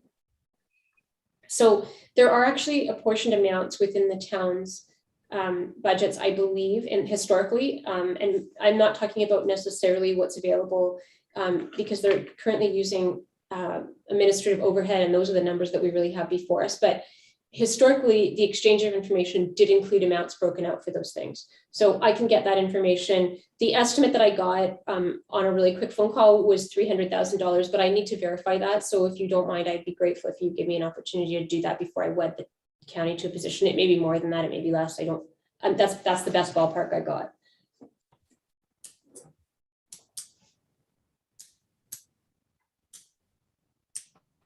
And the pool and arena, how is it calculated? I'm using the numbers that were set forward by the town, and I don't remember how that was. Like, this is when they lay out their budget amounts in the prior, under the prior agreement, this was what they allocated to the costs for each of those items. So I don't know that I can answer that. So you're relying on whatever it was, Schedule A or Schedule C in the cost share agreement, that kind of an approach. Right, and there, I think you might there was reference in various people's evidence about the provision of information back and forth between Ms. Barney at the town to the county, and currently it's Ms. Bourbeau, and before that it was a different person.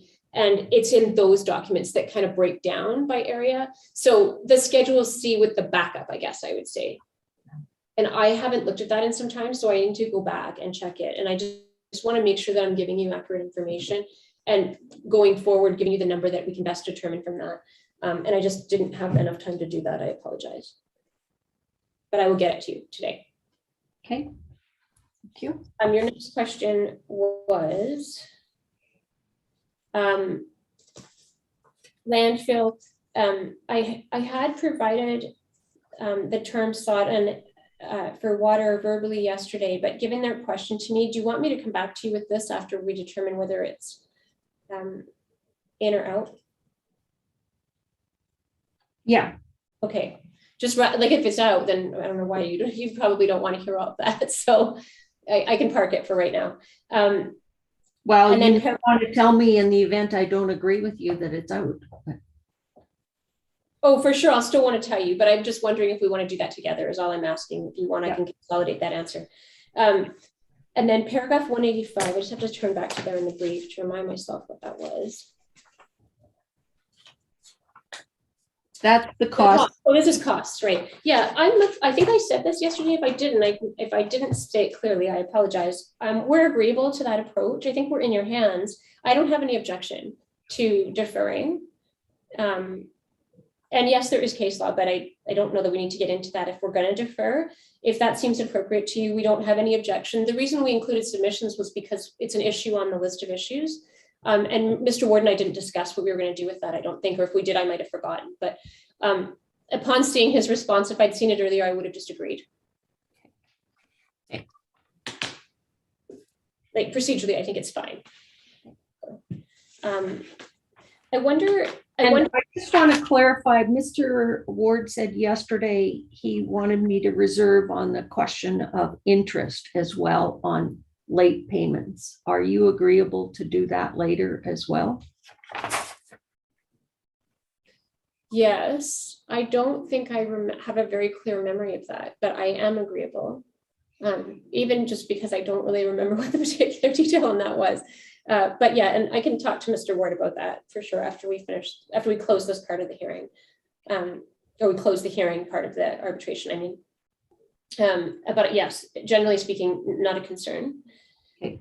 I wonder if we might use the lunch break for me to be able to try to really quickly summarize the position on the water wastewater as well as the contribution amounts once we get back from lunch, given it's already 11:36. That would be great. Okay, We'll take lunch until 5 after 12.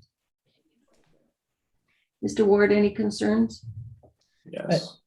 No, Ms. House, I can see there is some frustration in terms of a process whereby we're supposed to exchange positions, provide them in our written briefs, and we're now getting the substantive positions in the last day on rebuttal. It puts us in a somewhat difficult position. It's the first time we have articulated the lump sum amounts they're looking for. And, you know, I appreciate the opportunity to respond, and we'll do our best to do that, but it puts us in a fairly difficult position to have it unfold that way. Well, and so I think both councils should talk to their parties about that at lunchtime, and if we need to arrange another day or a half day at some point so you can properly respond on these things. These are important enough issues that we got to figure it out. Yep. Thank you. Okay, so we'll see you at 5 after 12. Thank you.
You're doing like what I was doing, right? Yeah, it's touchy. That's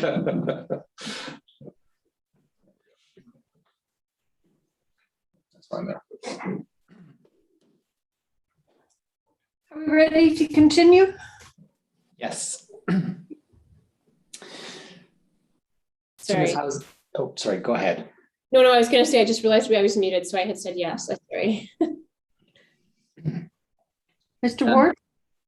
Ms. House, I appreciate your offer before lunch, but I think having set out this process, there's certainly a desire on our end to conclude the hearing and not extend further. And we think we can address those things this afternoon. And, ultimately, from our perspective, it's a question of the evidence before you and coming up with those conclusions and dealing with it. And we're confident we can deal with that. But if there's just a few things I can say in response to those positions, I'd appreciate being able to address those.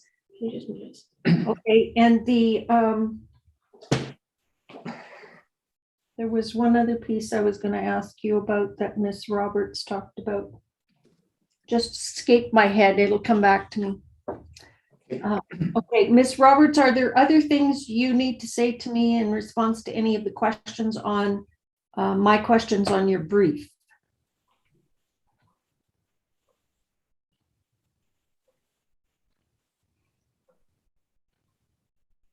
No.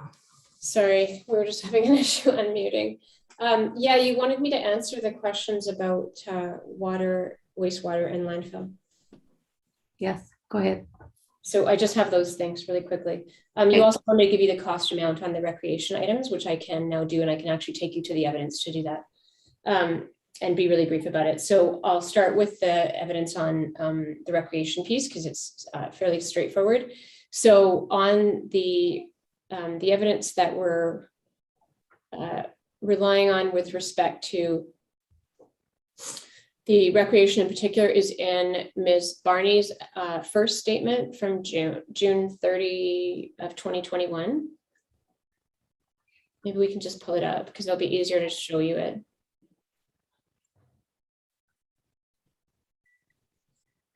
Ms. Antler? Yes, I'm just bringing it up. Okay, great, thanks. I just can't see you, so I can't tell.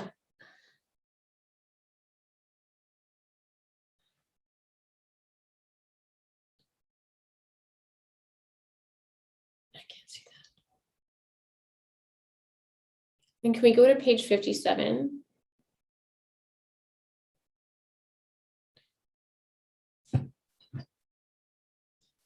So on page 57, we have, if we scroll down, I can hardly see that from where I'm sitting. I'm sorry, Ms. Antler. There's the revenue for the, there it is. So the revenue for the Miller Center starts there. So number one in that coding that's on the left-hand column where it says restaurant revenue, arena revenue, the number one that starts those entries all means revenue, and number two, which we'll see later, means expense. So if we go down and we see arena right there, so like arena revenue is listed and it's totaled on that page. And I think the total amount there is $743,888. But you'll see there's items crossed out. As I understand what those crossed out items are amounts that the town advised the county are not cost shared. So they get taken off of the revenue to reduce the amount of the expenses.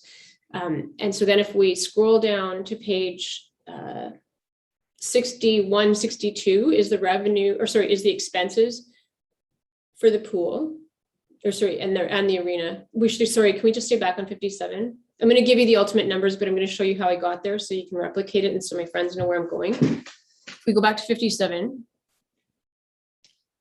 we first just looked there at the arena, and I believe the pool is on below there.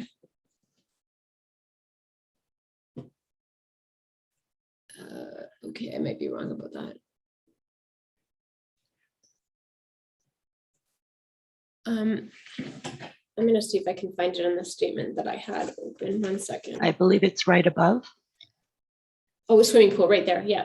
Sorry, I'm really far away from the computer, so I can't see it on that one. Great. So then we have the pool and arena on 57, and then for the revenue, and then the expenses are on 61 and 62. the net out numbers for those, so the net out numbers, if we calculate it, I have two sets of numbers. We've estimated the population for the region that is equivalent to the Whitecourt Fire District region as 15% of the Whitecourt County population. The previous cost share was roughly 25%. So I'll give you both numbers. With respect to the pool, the 15% number is roughly 100 and it is 103. I'm eliminating the change here. So we're just counting full dollar amounts. 103,147. If we were to use the 25% amount for just the pool, netting out the revenue and expenses, it is 171,912. With respect to the arena revenue was 366.36 when we take out those numbers that are excluded, and the expenses are 1,284,258.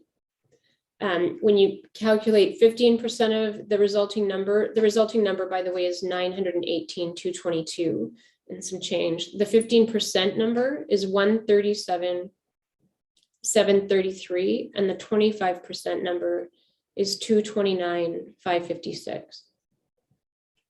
With respect to airport,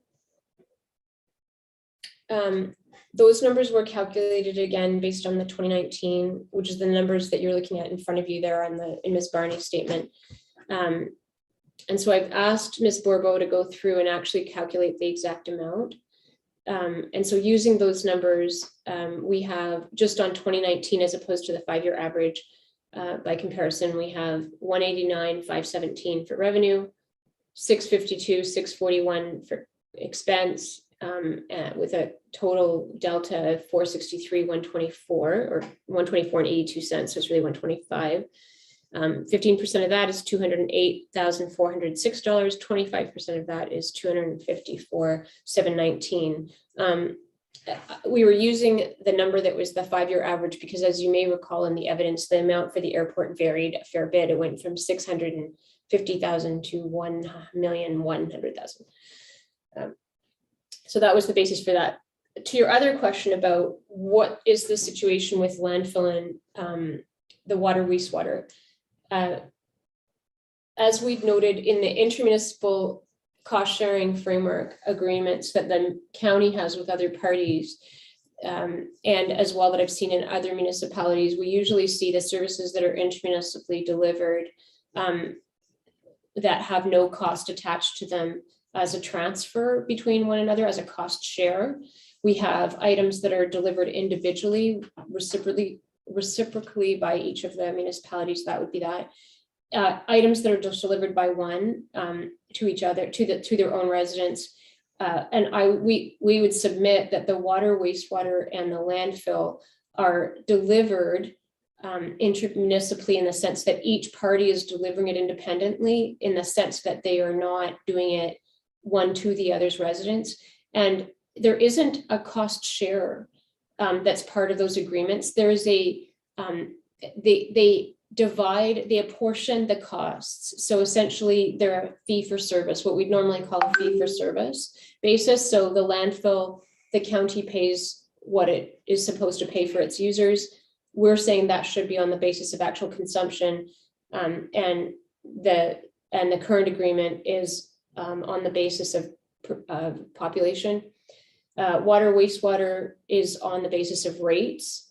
And that's because it's a commodity essentially. And so the county pays the town at the rates the town sets.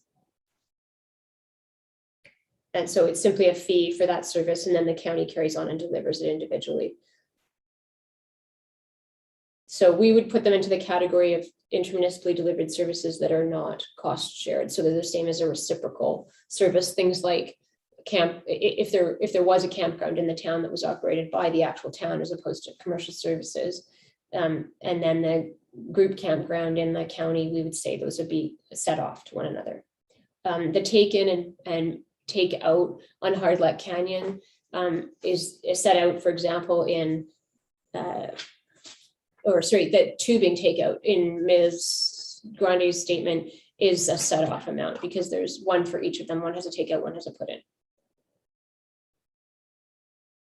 And I think that is how I intended to address your questions. Subject to anything else you have. Are you saying therefore that I have the jurisdiction to deal with the questions that you want me to deal with on water and landfill in terms of saying they're subject to regulatory control and that they are subject to the dispute resolution mechanism and Yes. to amend those agreements in that way? Yes.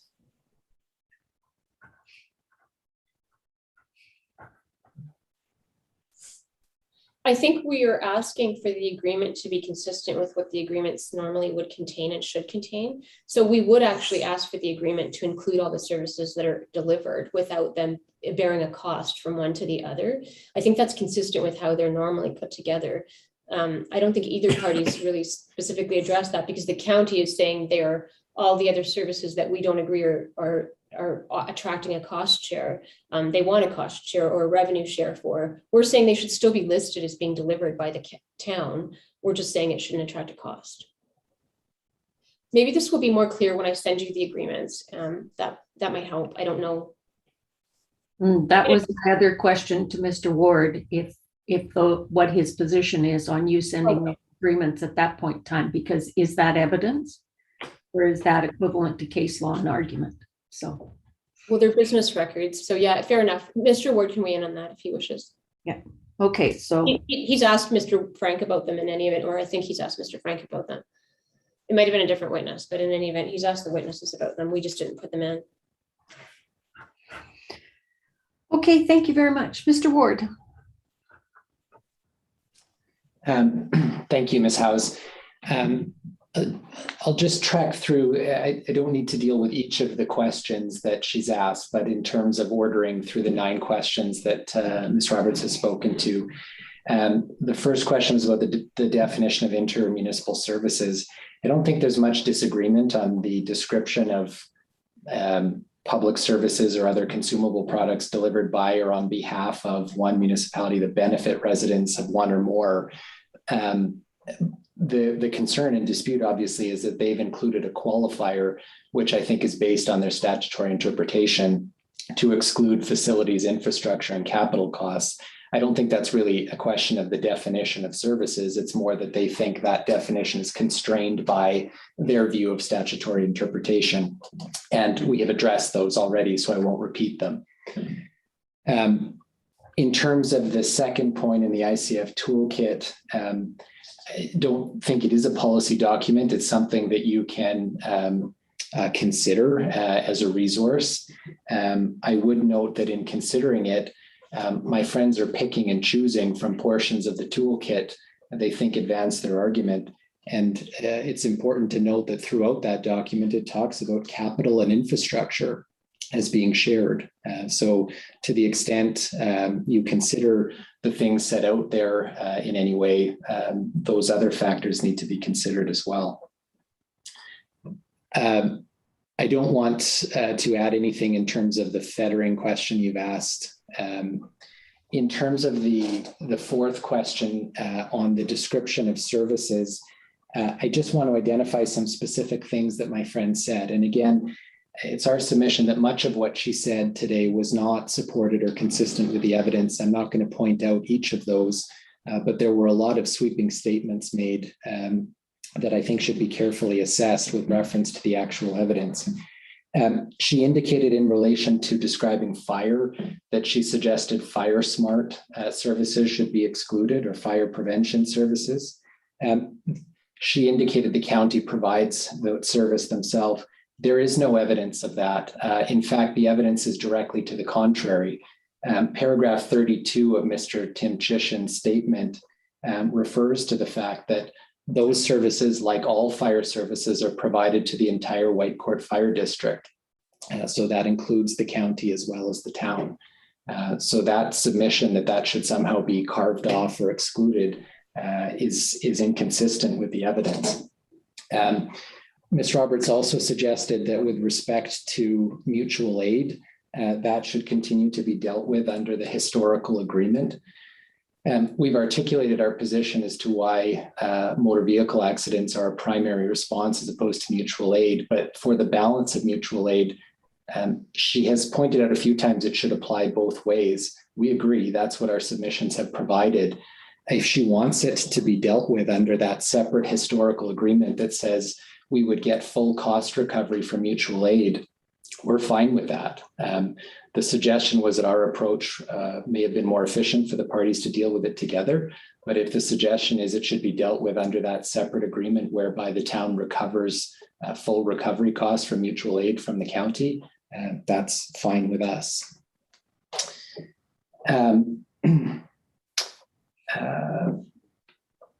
With respect to, I don't think I need to comment on your fifth question, Ms. Howes. With respect to the sixth question dealing with paragraph 176, I'm not sure I still entirely understand the distinction between landfill and water and wastewater not being a true intermunicipal service and that it somehow affects your jurisdiction differently. My friend is both asking for it to be recognized as a separate agreement, but then today outlining new arguments about what should be in the landfill agreement and changing the terms of that agreement. And likewise has sought to change the terms of the water and wastewater agreement.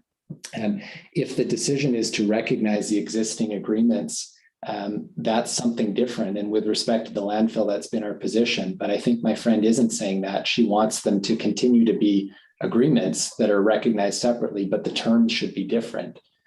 So when it comes to jurisdiction, either you have it or you don't. And I think at the end, my friend clarified she's not arguing you don't have jurisdiction to include it, just that it be dealt with differently.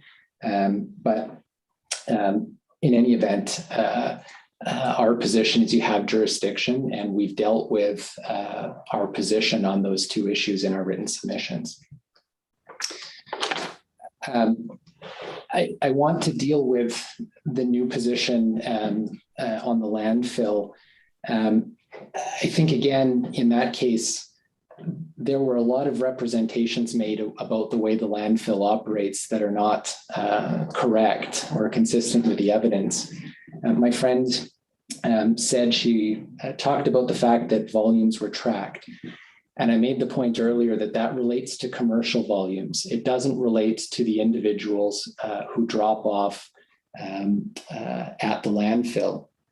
And my friend said she is astonished those are not tracked. And again, I hesitate to get into evidence you simply don't have before you, but the understanding is that residents from the town and county can have a tag that allows them to go to the landfill and drop off waste. The suggestion that volumes are tracked is different from saying each individual user is tracked and that they measure the volume of waste from each individual user.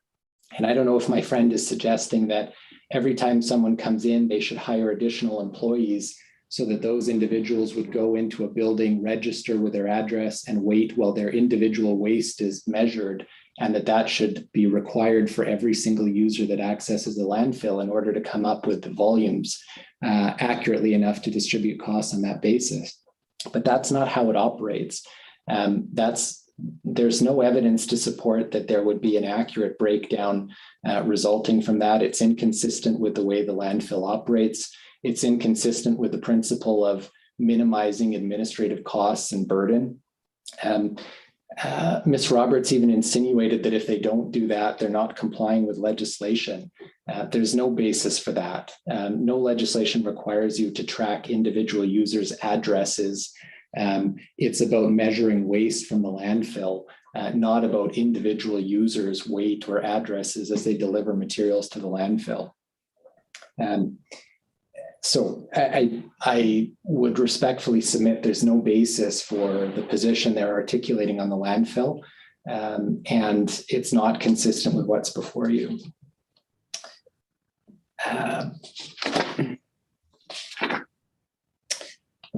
With respect to the lump sum proposals that my friend has set out, it's difficult to respond to those numbers other than to say Our submission is that when you review the evidence, you review what's before you.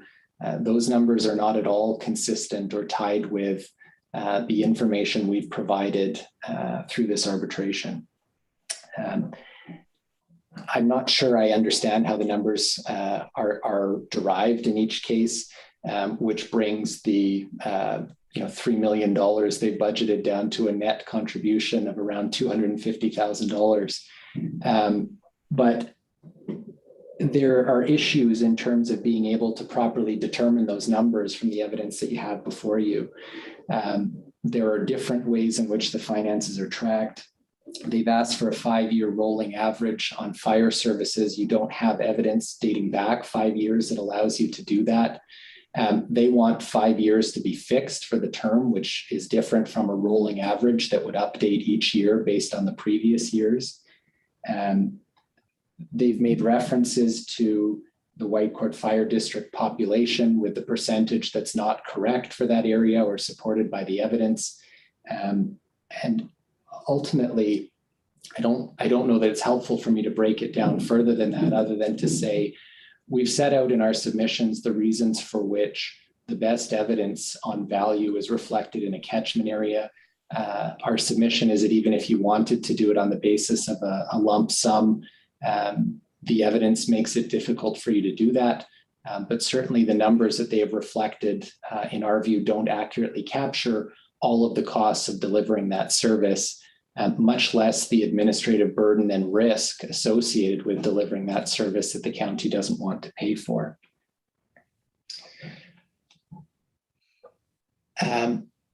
I'm happy to address specific questions on those issues, Ms. Howes, but I think in general, I would encourage you to look back at our written submissions on those areas in terms of the breakdown of costs. The other question that you had asked for me was with respect to the county providing the other ICFs. I'm not sure that really is relevant to any particular issue. I know my friend raised some references to it today, but I don't see any need to introduce new or additional items at this point. To the extent there was information asked about the other ICFs, that's already in evidence, but I don't really see a need to introduce those at this stage. Unless, Ms. Howes, you feel that there is an issue that you need in reviewing them, in which case we're not objecting to that, but I see little value in that at this stage.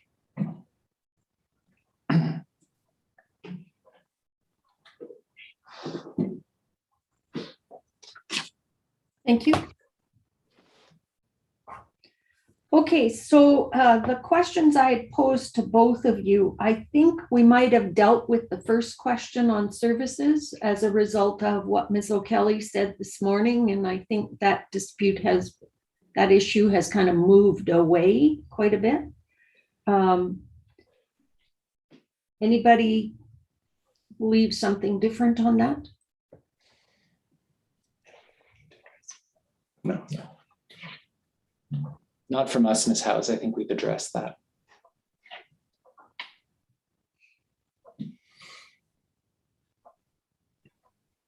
We're of the same view. Okay.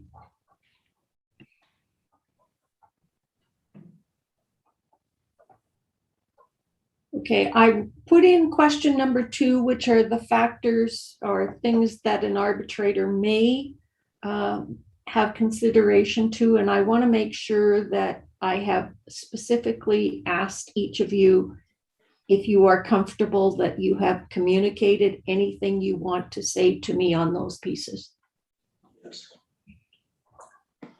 Yes, Ms. Howes, we're comfortable with our submissions in that regard.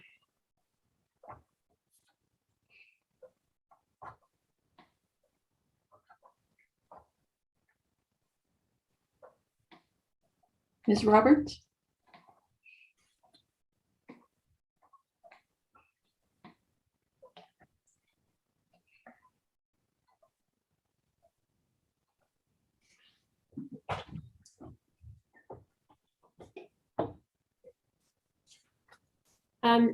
Ms. Howes, I think Ms. O'Kelly was going to address that.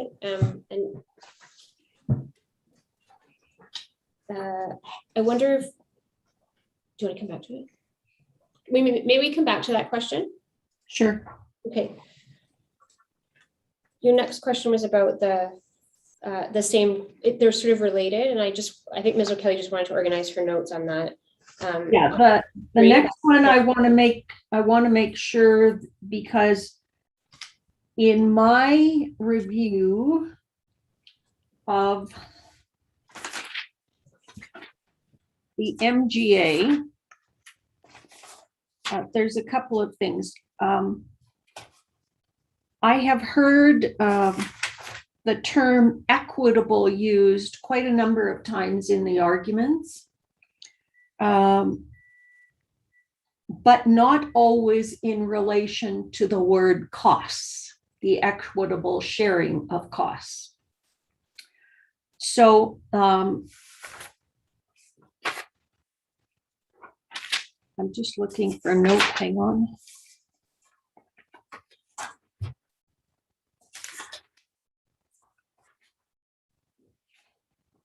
In my review of the MGA, the term equitable is used 9 times outside of the index.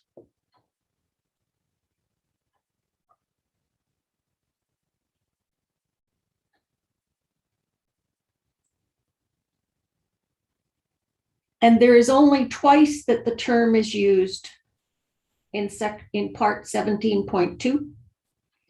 One is in 708.367F sub II, where the arbitrator can order transfer of revenue if they consider it equitable after the other condition. And the other is in 708.381C, which talks about specifically equitable sharing of costs. So I just want to be clear that, are you adding an equitable argument around the assessment of what is a service and how much is benefit? Or are you talking about that in the sense of being fair?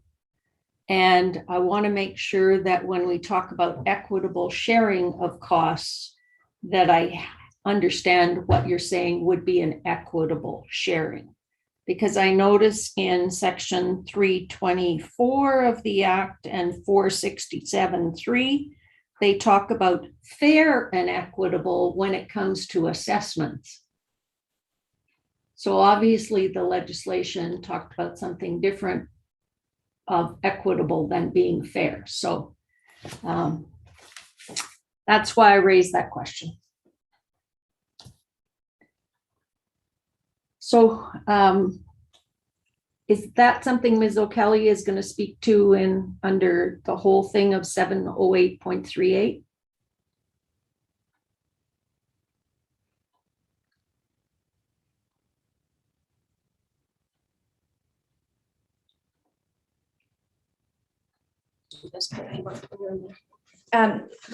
Yes, Ms. House, I see the two as related. Because like you, the one sub-factor under 708.38 that we see that might be of concern between the parties is your interpretation of sub C, which is the equitable sharing of costs and what that means in terms of, I think the way you put it before was in terms of determining what is the funding of the services that's found under 708.26. So I'm happy to address those together. I'm just wondering if my friends are going to make submissions as well, or if we'll go first. Mr. Ward, do you want to go first, or Mr. Swanberg?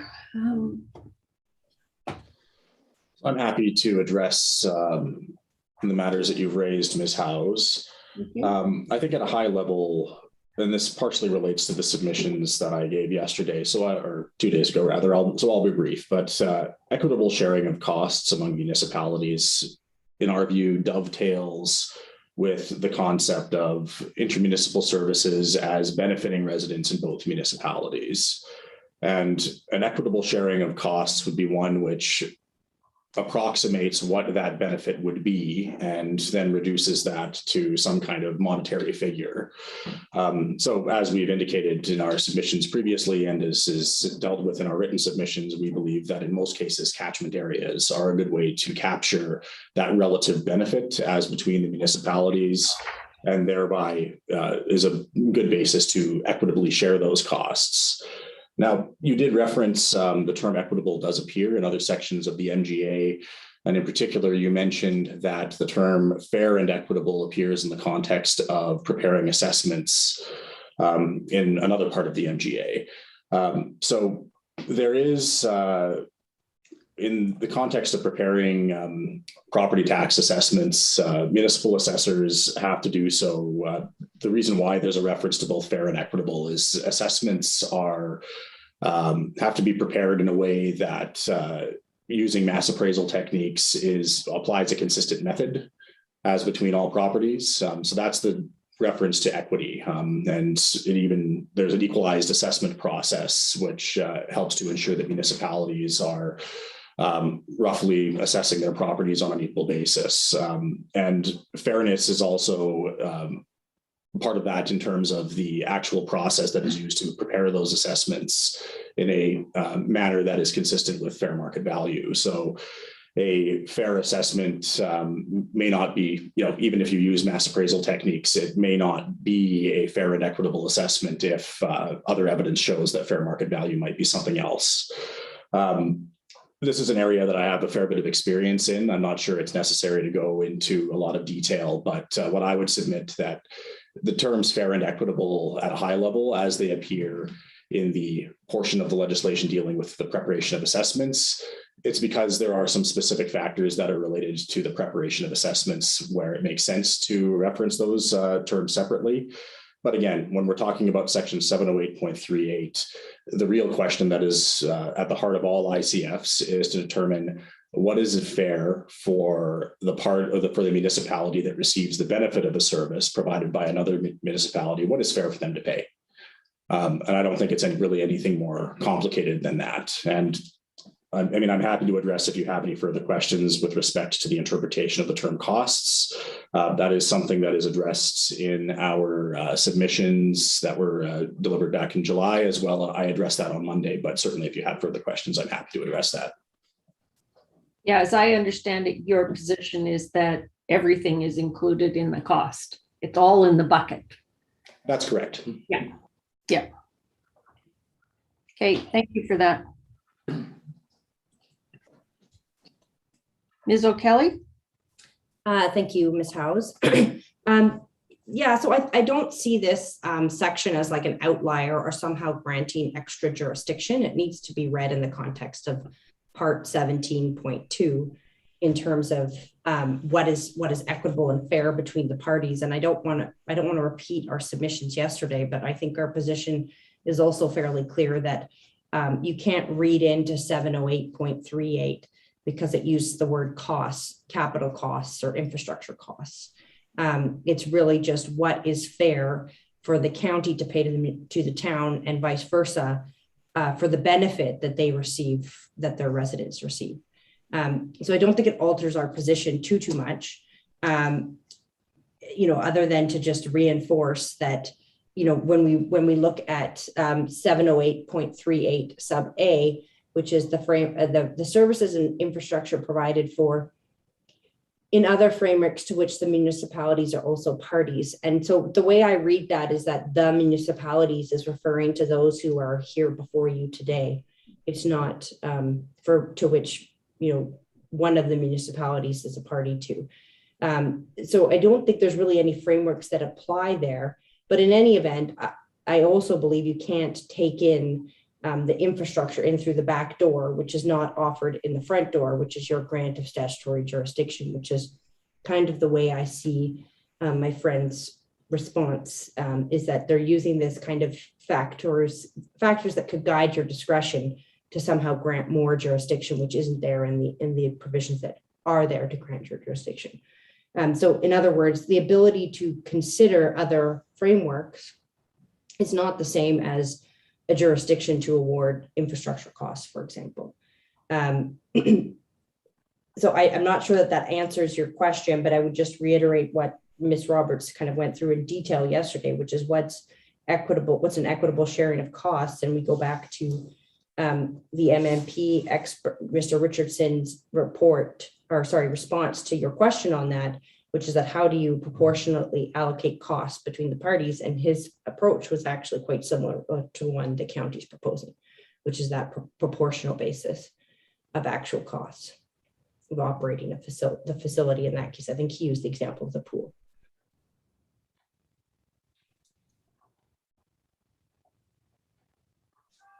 So just to summarize, I hear both of you saying that the equitable sharing of costs is about determining what is fair for the municipality who is contributing to pay for the benefit its residents received for the services delivered.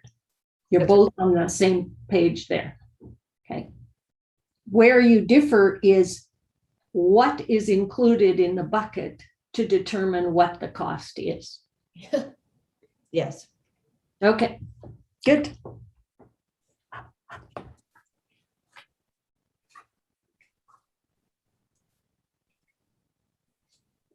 Okay, then we were going on to question number 4. Is there anything else you were going to say to me on that, Ms. O'Kelly?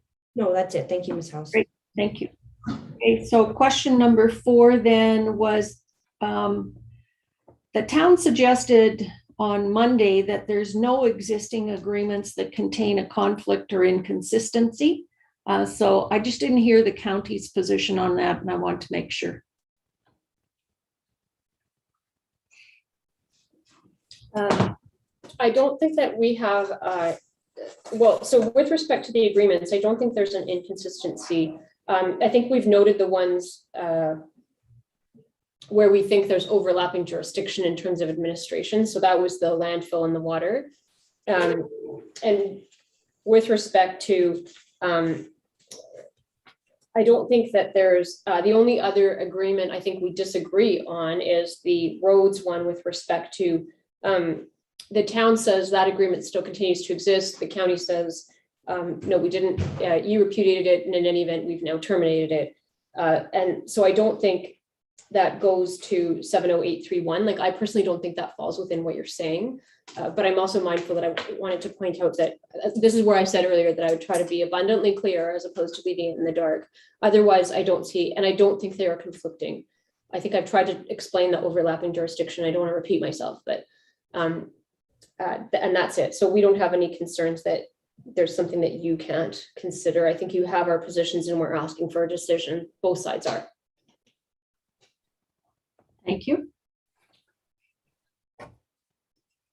Okay, so the last question really then is about the dispute resolution, and council, we've talked about that outside of the hearing before, but just the way that Ms. Roberts, you posed it yesterday and you wish to be invited, formally invited to speak about it or to comment on it. That's why I put the question with the specificity that I did. Consider this my formal invite to comment. And we're grateful, at least I'm grateful on behalf of the county. I think that you had done that in the context of, and as with council, and I think we had already discussed the possibility of speaking to each other. So that's probably the way in which I'm hoping that's the way in which we'll still proceed, is to be able to speak to each other. And then we may each give you our positions, but hopefully we'll be able to have conversations about that. And I think the timeline is, I think you said end of November. I'm not finding it in the question now. There it is. Yes. Is that right? Yes. Okay, perfect. And then I suppose it's up to the parties then, if they're able to agree on any of those things about what you're asking about there, the items you've enumerated in 5 and 6. I think the other part is 6 incorporated as part of 5? Yeah, it should be I under 5. Okay. Yeah. Okay, I read it that way. I just wanted to check. Okay. Yeah, was simply late at night, and so yeah.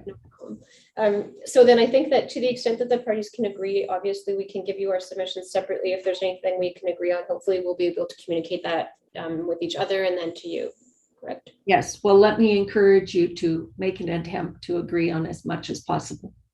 No doubt. Mr. Lord?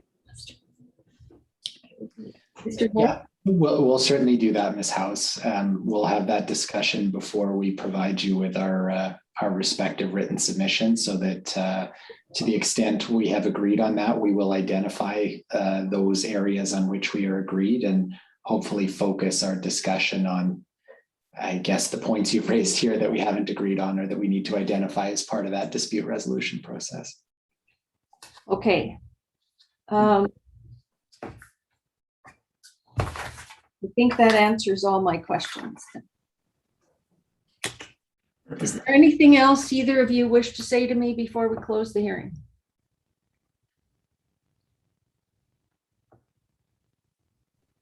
I'd just like to say thank you on behalf of myself, Ms. O'Kelly, and the county, just for all of the attention you've paid to the matters. Okay, thank you very much. So we're going to close the oral portion of the hearing then. I'll be waiting for some formal documents yet from the parties, particularly around the ADR aspect of it. I will be reserving and writing the decision. And then even in that decision, I will be reserving on the matter of the sharing of costs between the parties and on the matter of interest on late payments.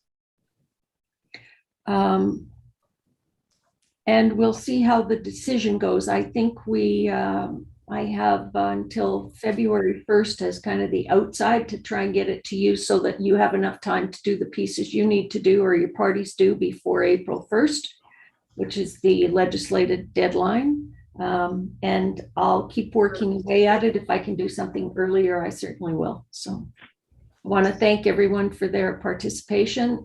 Ms. Antler, I want to thank you very much for being the hearing facilitator. It has truly made our hearing much easier to deal with all of the documents. I appreciate it. Thank you. Thank you for your patience. Okay. Thank you all, council, and to your parties. I thank them very much for making all their witnesses available during this process. And council will be in touch. Thank you very much. The hearing is over. Thank you, Ms. House. Thank you.